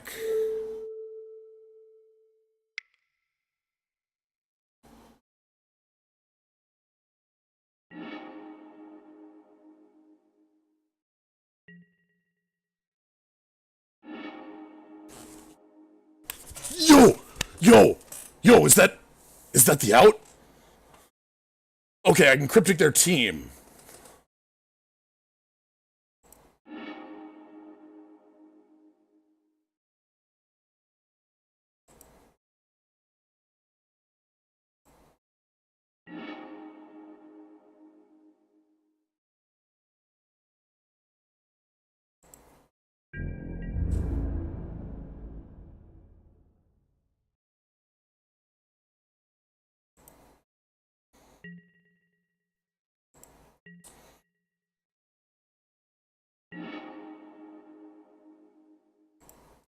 Like...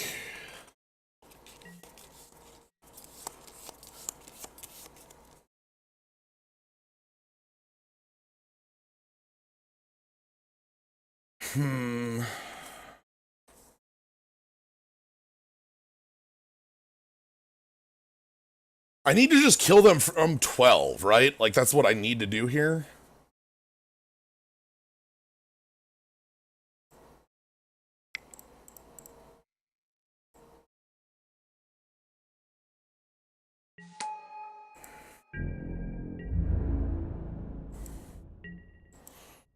I'm not gonna cryptic it upkeep. I'm gonna cryptic, like, either end step or mid-combat if things get wonky.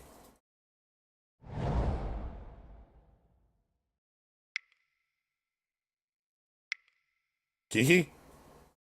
Is it Kiki Jiki time? Okay.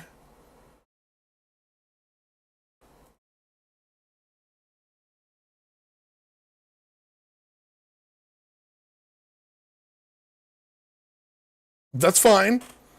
That's fine. I just tap their team, right? Like, it's okay.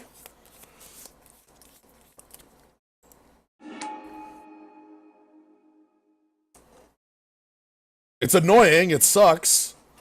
And if they have a counterspell, they beat me, but...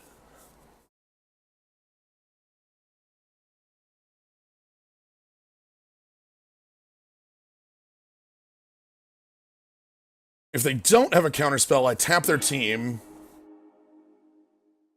What? Why'd they get rid of their Kaiga? To steal my...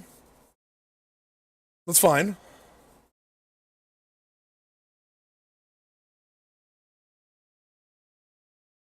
Why would you get rid of... I assumed they were just killing my Kaiga.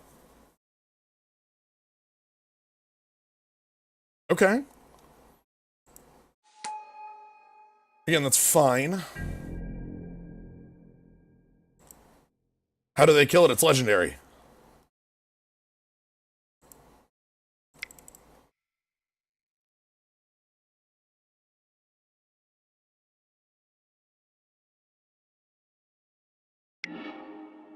Okay, perfect.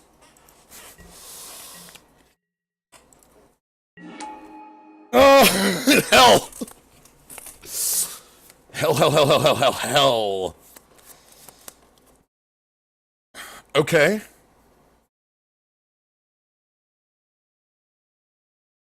1, 2, 3.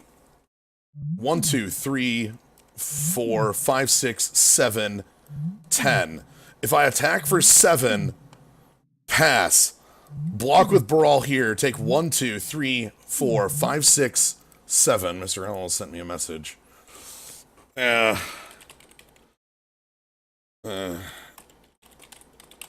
it's,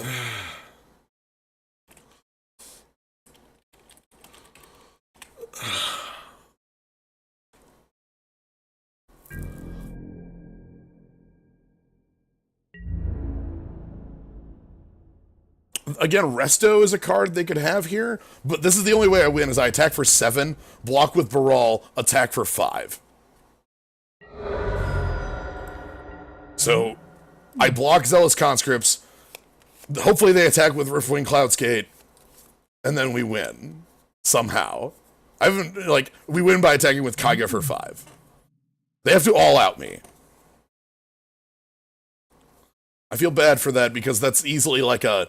like, the client saying, which would you like to sack, or which would you like to keep? And it's like one of those, owl, happenstances, you know, where it's like the yes-no prompt and you don't know which is which.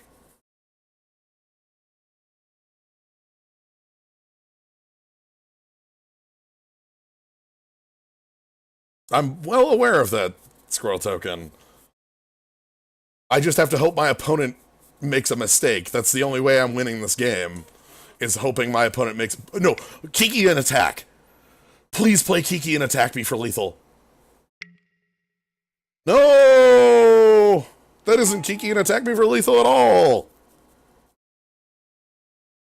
Crap.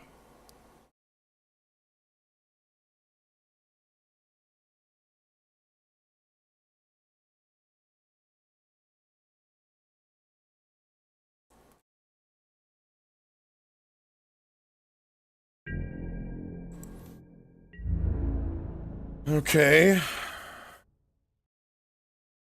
Kind of them not to exile your blocker. Yeah, a little bit.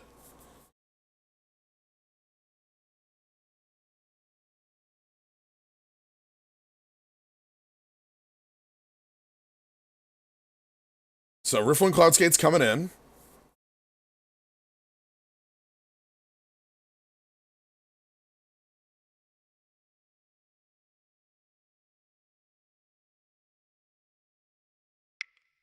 Okay, so this is 3, 4, 5, 6, 7, 8, 9, 10. If I block this 2, I'll take 3, 4, 5, 6, 7, 8. Go to 1. Yeah, where's Snapcaster indeed?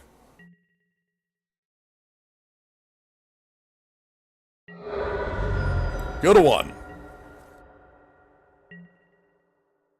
Sadly, Part the Water Veil exiles itself on cast.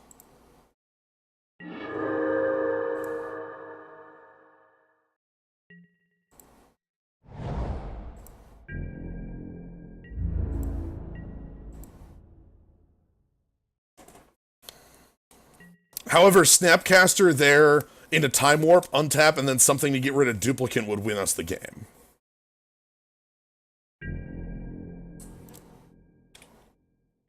God, this is game 1.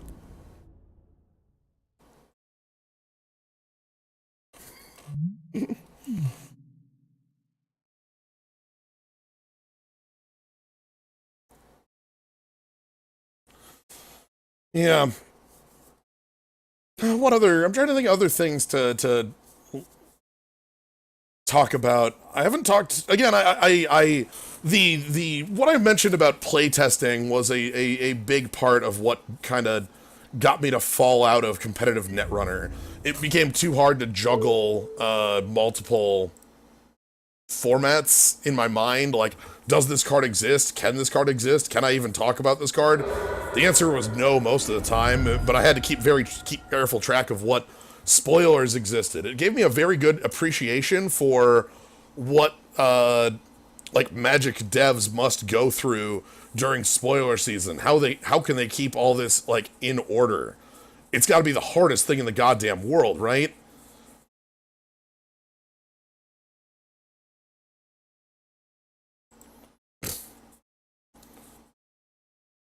Like keeping track of this exists, this doesn't exist, this, you know, it's so much so often, and then even then it's, you know, you remember versions of cards that don't exist. You remember, like, I remember there are a lot of cards in Netrunner, and this it happens in Magic a lot as well, where a card at the end is deemed too powerful and is killed very late in development, and it gets replaced by like a very safe card, or a very like, oh, okay, we need to make sure we have a card we can absolutely positively print.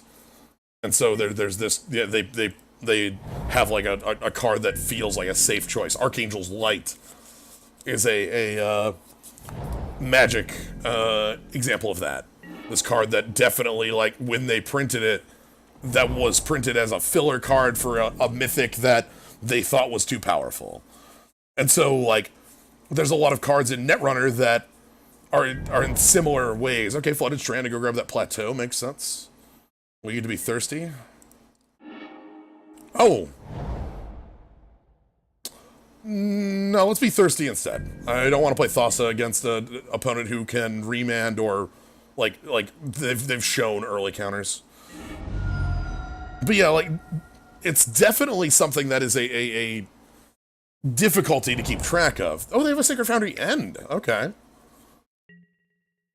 So their White Splash is real. Okay, I want them to tap low for something. Or, like, just, you know, maybe counter Thirst.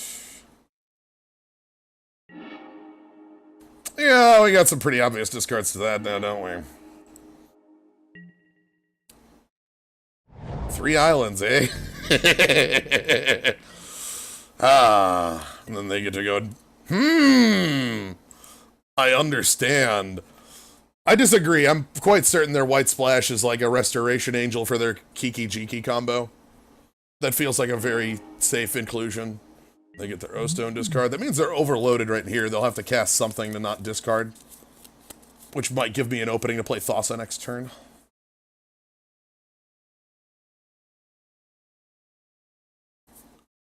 You don't play Sacred Foundry and Tundra and Plateau main deck if you aren't playing a splash off of them. Like, that's just not something you do. Oh, thing in the ice. I can resolve that.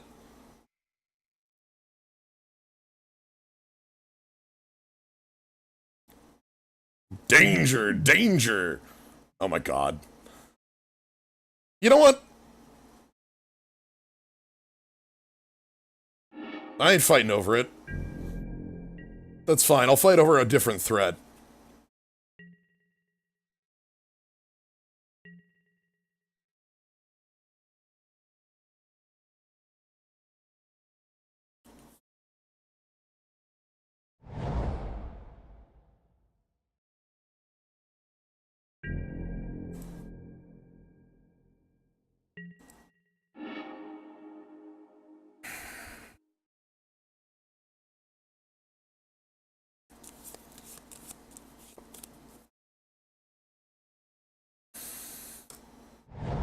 Can't afford that.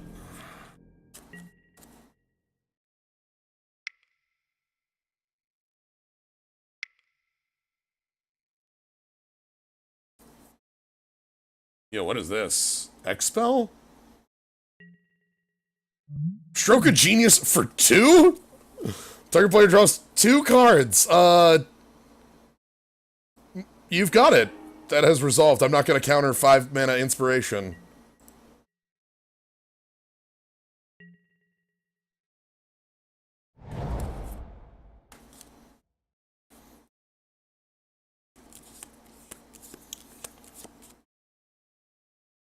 I guess it might have, you're crazy, but it seems desperate for card stroke. Yeah, I'm not willing to counter it, though, because it left me open, wide open, like for them to resolve a 6 mana threat that I didn't have a real good way of doing anything to me.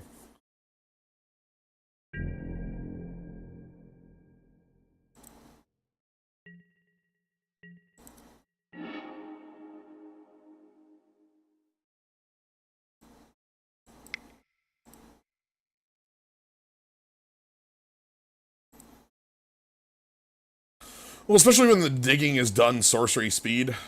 Or, sorry, instant speed. Like, if... So this is me just sort of putting something out to get a response out of my opponent. I still get to leave up counterspell.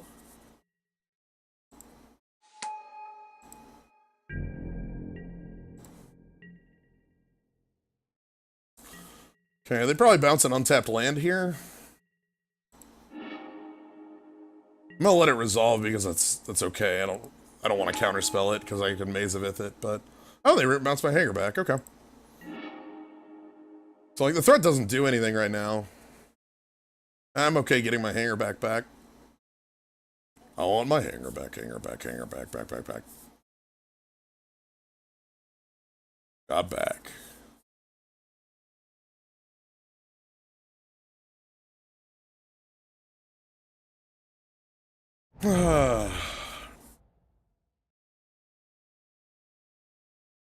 They could go for it. If they have Kiki and the untapper, they could do it right here. Oh, could they Kiki their Cloudskate? Yeah, they could Kiki their Cloudskate. Hell no. Hell no. Hell no. No, they're gonna use it charm my counterspell. Shit. I told you Kiki was real.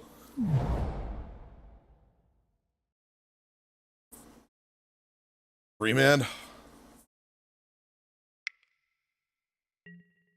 Yep. Okay. So they get to keep making Riftwing Cloudskates that bounce target permanent, huh? That's a little dangerous.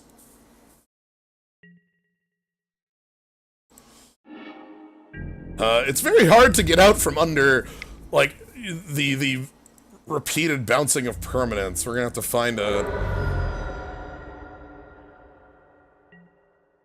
good answer to this. Huh. So Cryptic and Kiki doesn't do anything. Well, it does do something, but I think we have to do it. Okay. I guess I'm gonna pass and discard, like...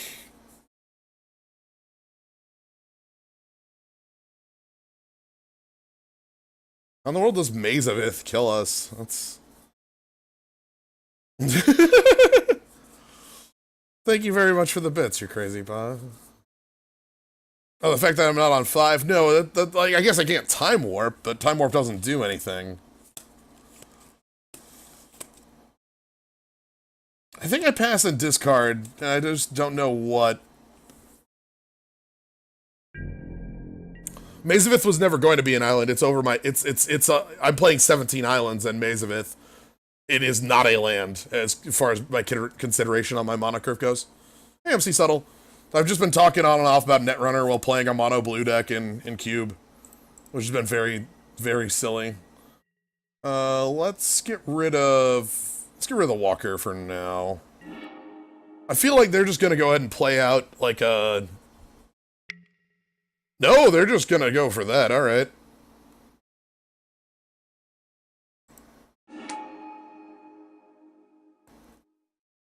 Yep. Continuous bounce by Mazavith. Ooh, Celestial Colonnade, like the best creature land that you can have in those. Ooh, that's good. That might just be their only splash, really. End of the day.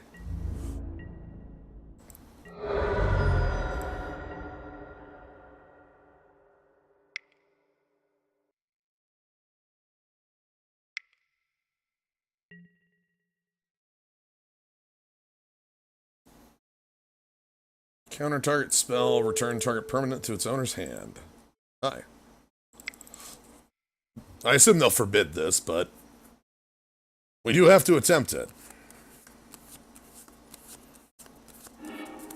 Oh, they don't have the forbid. Excellent. That's so much better.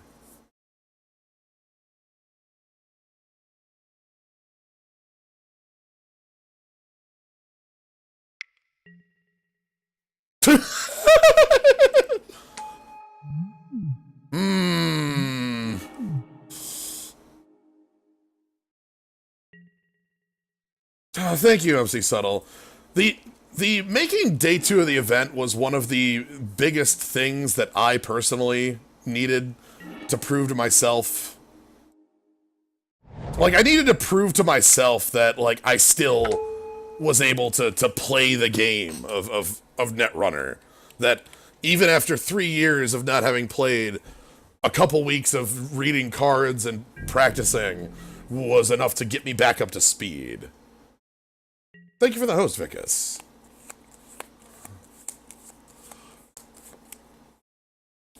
So, I could have played Mazavith, and that's important to get down very quickly, but I do need Counterspell.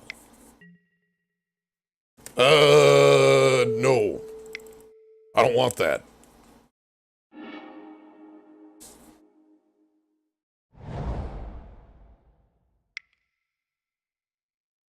Okay, activate... Oh, shit! Oh, shit! Oh! Hi! Yeah, okay.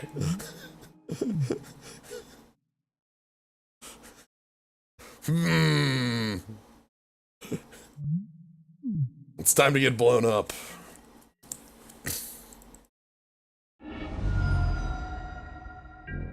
Alright. Let's go ahead and move on to our next match. Final match of the night. But again, if there's any questions, now's a good time for questions about Netrunner, about the experience of playtesting, about Worlds itself. I played against all 4 Corp factions. I played against no criminals. There were very few criminals in the world. Soul provided. Sure, I'll keep this, thanks to Thirst for Knowledge. Were the decks diverse? Looking at the if you did get the chance to watch the top cut, not very. Anarch was very like you were either playing Val or you were playing Max. I was playing Max.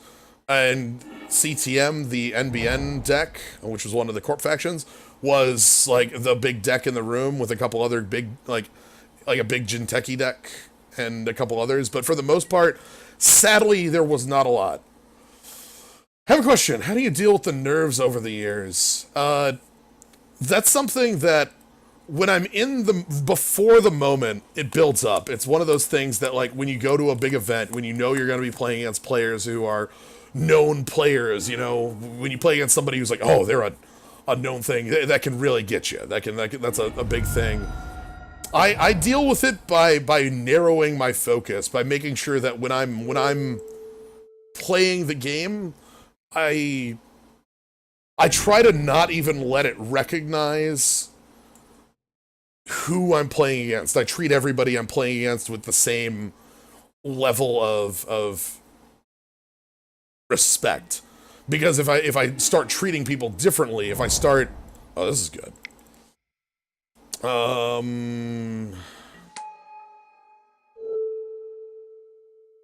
Give myself a card. Netrunner is a very quick game, so it can be very nerve-wracking, even when you're in the moment. But focusing on the game itself, I find, has a very soothing part to it, and also being able to, like, compartmentalize what you're doing and make it sort of an automatic action is something I find really, really effective. It's pretty funny keeping against Jens, because I swear he's like a stranger when I'm his opponent. Yeah, I would agree with that. Like, once I'm in a game, I am against player, you know?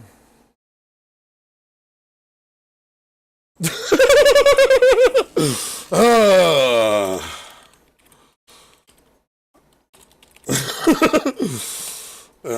Heck.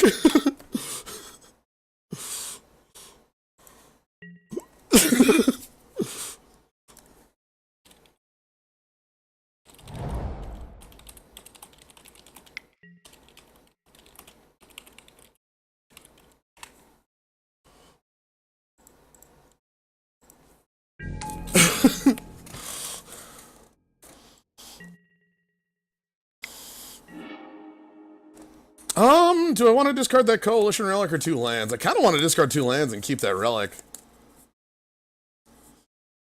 Let's get rid of 2 cards.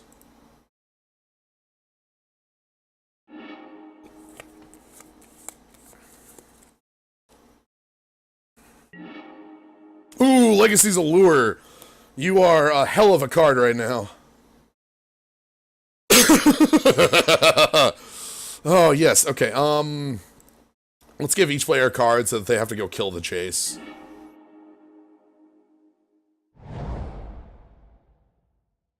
Alright.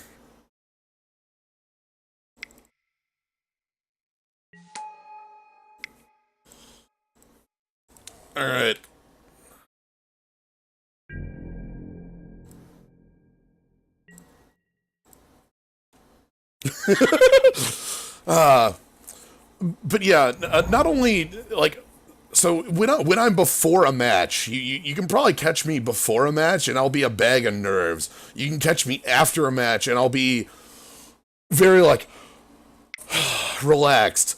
But for the most part, during a match, I'm just going to be there. Like I try one of the things I try to do in practice, and this is something that works in cards and in anything else, is automating actions. It can lead to you making kind of some silly mistakes, but it's very important to be able to shortcut as much as you can in your mind so that you don't have to dedicate processing power to every little thing, right? Like, whatever our opponent just did here was a incorrect setup. They pinged Jace in this one. I don't even know. So, like, that extra point on Jace is unnecessary. God, I'm gonna be playing Cryptic Command a lot in this match, aren't I? So, always yes. Always yield. Okay.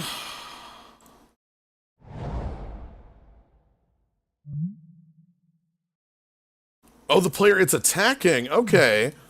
Sorry, I thought that always hit opponent. That's not how the card. That's really weird. Yo, they changed the functionality of the card when they changed the rules? Wow. Okay.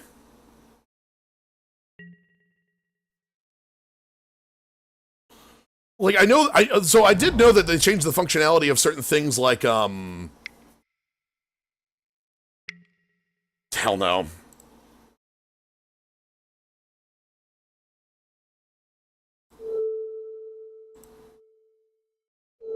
They changed the like earthquake style effects. Or like, certain things on redirects. Chandra can't hit walkers anymore, I'm pretty sure. Hey.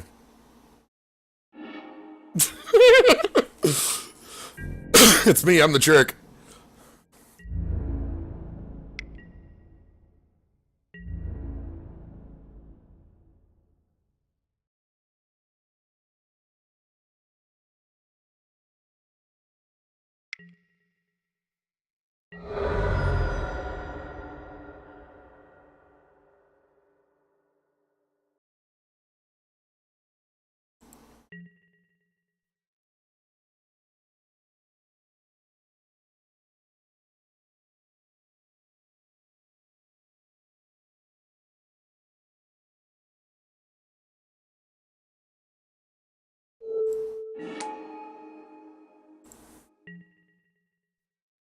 Alright, what if we went big?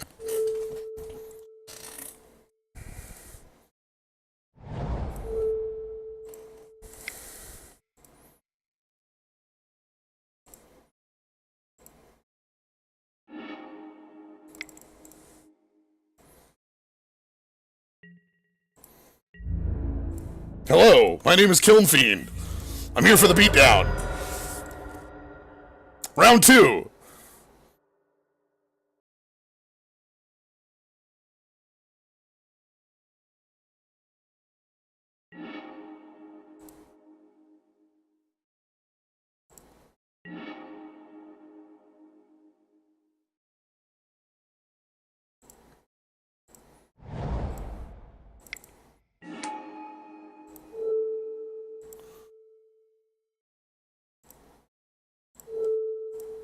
Round three.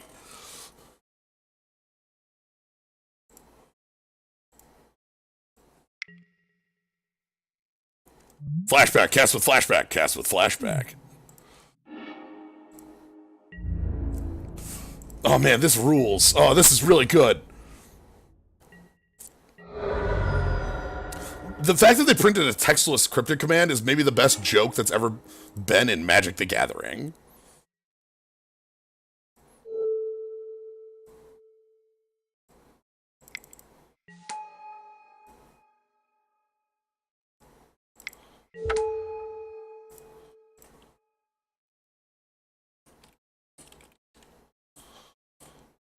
Um,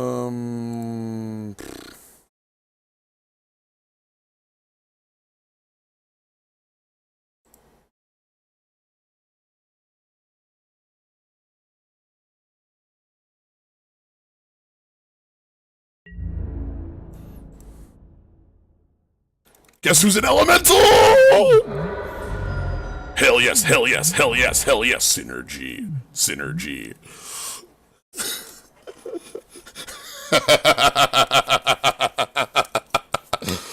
Oh, God, there's. Okay, Siege Gang, sure. I guess I didn't see Siege Gang on the Revoker. I was just naming cards that I thought would be big game on this style of deck.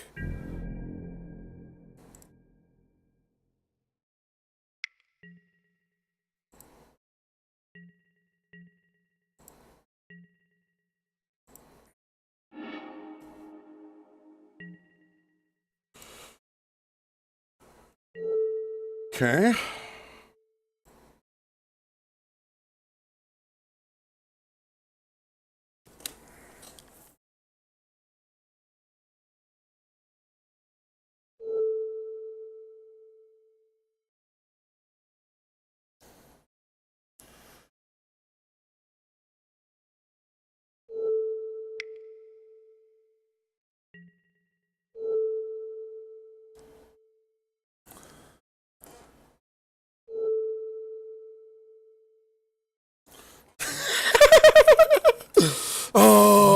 my sole provider, can't be blocked.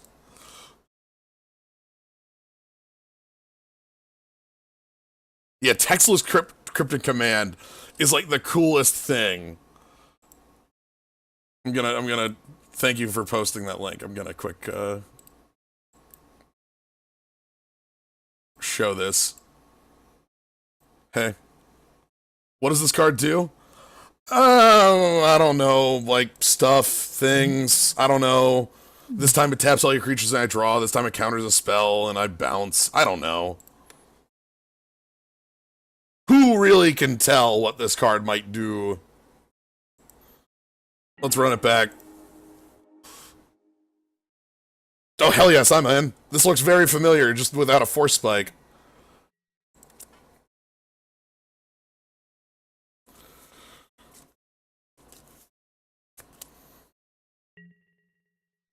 Okay, mull to 6. Where'd that card go? Top, alright.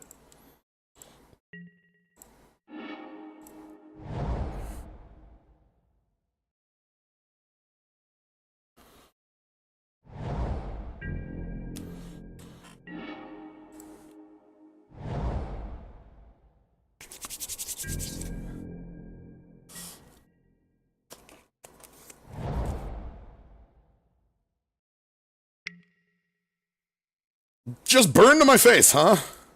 I'm in. I'll take it. I accept my fate. Burn to the ground. I'm not gonna play that relic this turn.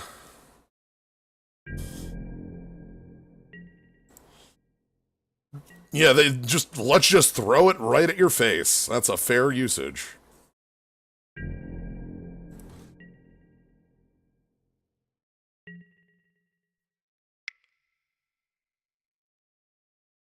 Let's get thirsty.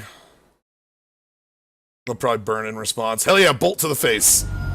Here we go. Let's discard 2 cards again. Island, island.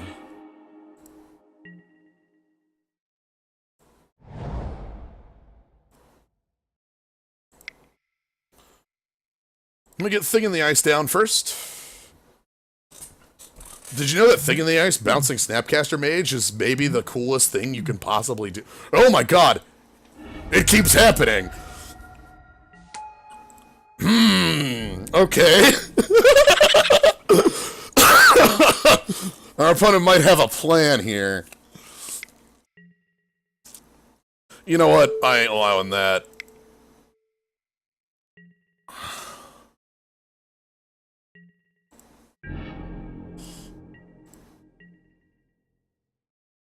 Okay, part the water veil.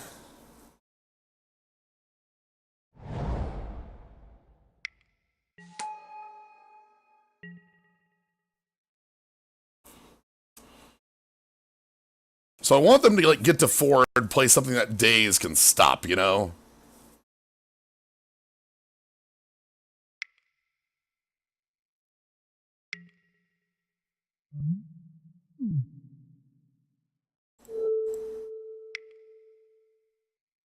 Okay, Thing in the Ice removes another counter.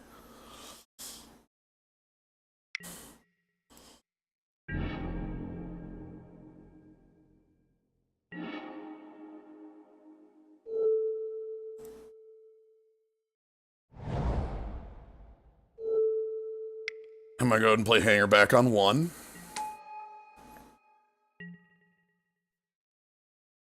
Alright, so here we go. It's gonna be the coolest shit in the world. Oh, our opponent concedes. That's not the coolest shit in the world at all, is it? It was gonna be Thing Bouncing Snapcaster. That's gonna be the coolest shit in the world.